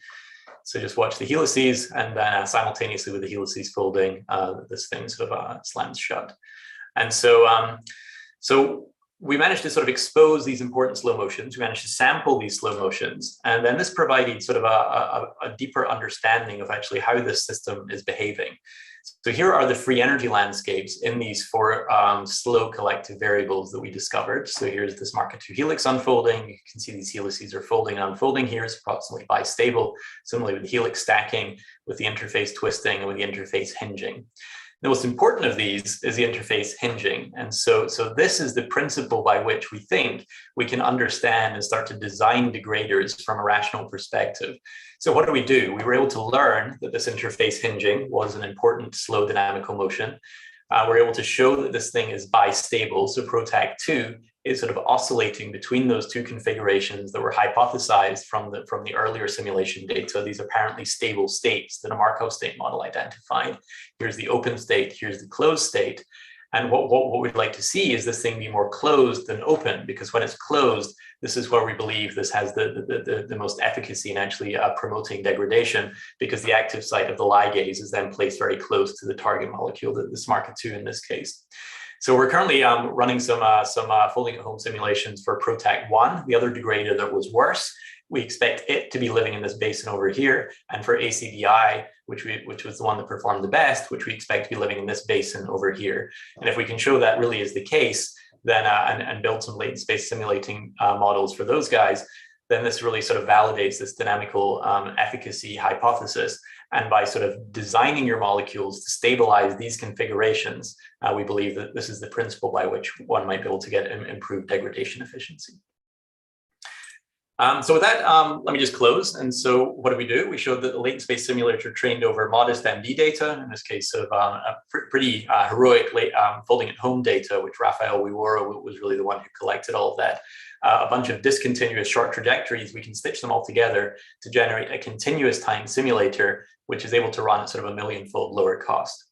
So coming back to the sampling problem, we're able to then reduce our statistical uncertainties in the same way as Markov state models, because we can run these models very efficiently for a long time and sort of sample all these rare events. What we can solve by this model is systematic uncertainties. If your force field is bad, or more perniciously, if you have unsampled states that you just didn't see in your training data, of course, they're not going to appear within the latent space simulator.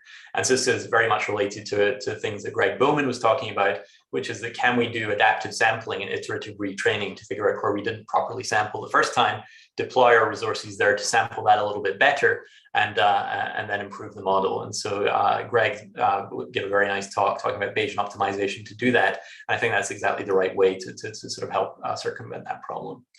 We're also worried about incorporating solvent molecules. So my student Nick Herringer gave a poster at this conference talking about putting solvent molecules into these learning algorithms, and then putting it into Plumed or Sagey. So thanks to Gareth Travello for all his assistance in helping us put our models into there and to help do the enhanced sampling. And then my final slide is just a little bit retrospective, so looking back to RARE 2017 back in Agra, so you'll recognize some familiar faces here. And so it's been really great to be able to connect with everybody over time and space across multiple time zones, but hopefully 3 years down the line, we're able to be back in person again and have a lot of fun back together. So thanks for your attention. Thanks for sticking around. This is definitely the latest talk I've ever given. It's 11:30 p.m. in Chicago, but I should be able to stay awake for a few more minutes to answer any questions that anyone might have. Okay, thanks, Andrew. So we have time for questions. Satyabata asks, thank you very much for the nice talk. I'm curious about the choice of lag interval for the generative network. How can we get some optimum choice for lag interval so that our time-lagged generative adversarial network would generate some reasonably nice conformation along phase space? Yeah, great question. I sort of jumped over that. It's using the same trick as in Markov state models. And so we want to have the shortest lag time possible to give you the highest time resolution, but you want to be Markovian. We need to be Markovian in the propagator because when we're learning this propagator, we're assuming implicitly Markovian behavior. There has been work by Vlachas et al. Actually showing that you could use time lags to develop a higher order Markov process. So basically sort of have some more previous history of states that allow you to break the Markovian assumption. But for the present work using these mixture density networks, we need to be Markovian. So that's really what's setting the shortest lag time that you can have. Satyapata also asks, should we need some kind of reweighting of populations after generation of conformations by this approach? So I think what the substance of this question is that the mapping is not bijective because you're going from high dimensions to low dimensions. You're going from this molecular space down to this latent space. When you then generate there are multiple high-dimensional molecular configurations consistent with each latent space coordinate, and that's totally natural. And so really, the way that we think about what the generator is doing, it's adding back in all the fast degrees of freedom that you omitted when you learned your low-dimensional latent space, and reproducing them according to the Boltzmann distribution by which those fast degrees of freedom exist. So you're going to get a distribution of states. Hopefully, if you've trained this thing properly, it's going to be a Boltzmann distribution. And because they're the fast degrees of freedom, if you do have a separation of timescales, they're basically going to be annealed to the slow degrees of freedom. And so you're not worried about sort of making slow errors. You're just getting an ensemble of configurations consistent with each slow coordinate in your latent space. Did that answer the question? Satyabrata, did that answer the question? Yes, reasonably well. Thank you. Thank you very much. Great, thank you. Okay. Are there any other questions? So I have one question. So Art Porter has this method called parallel replica dynamics, where they do these MD simulations, short simulations in various parts of the conformational space or configuration space, and then they stitch together the trajectories. So is this idea similar to parallel replica? Of course, here I think you are doing some bias sampling also, so that you can sample over the slow degrees of freedom. Would that be correct? So we are doing unbiased sampling, actually, because we want to learn the true underlying dynamics. We would have to do some sort of reweighting similar to what Bettina described if we had bias sampling in order to sort of get the correct dynamics. The way we bias it is by sort of deploying the simulations in a judicious manner to sample the phase space. So yeah, I mean, the PAR-REP method is very beautiful, and I think you could probably learn over the PAR-REP trajectories to do that. What we never go back and do is sort of require that the trajectories are fully time continuous, that we never sort of PAR-REP goes back and stitches all of them together, so you eventually end up with a continuous trajectory. We can learn from fully discontinuous trajectories as long as there's some small overlap between them in order to generate this then continuous generator. And we're not restricted to only recapitulate the training data. We learn the statistics of the transitions. And so in principle, the generated trajectories are exploring novel pathways within the set of states that you sample. Okay, great. We have Amish. Amish, please go ahead with your question. Yeah, Andy, great talk as always.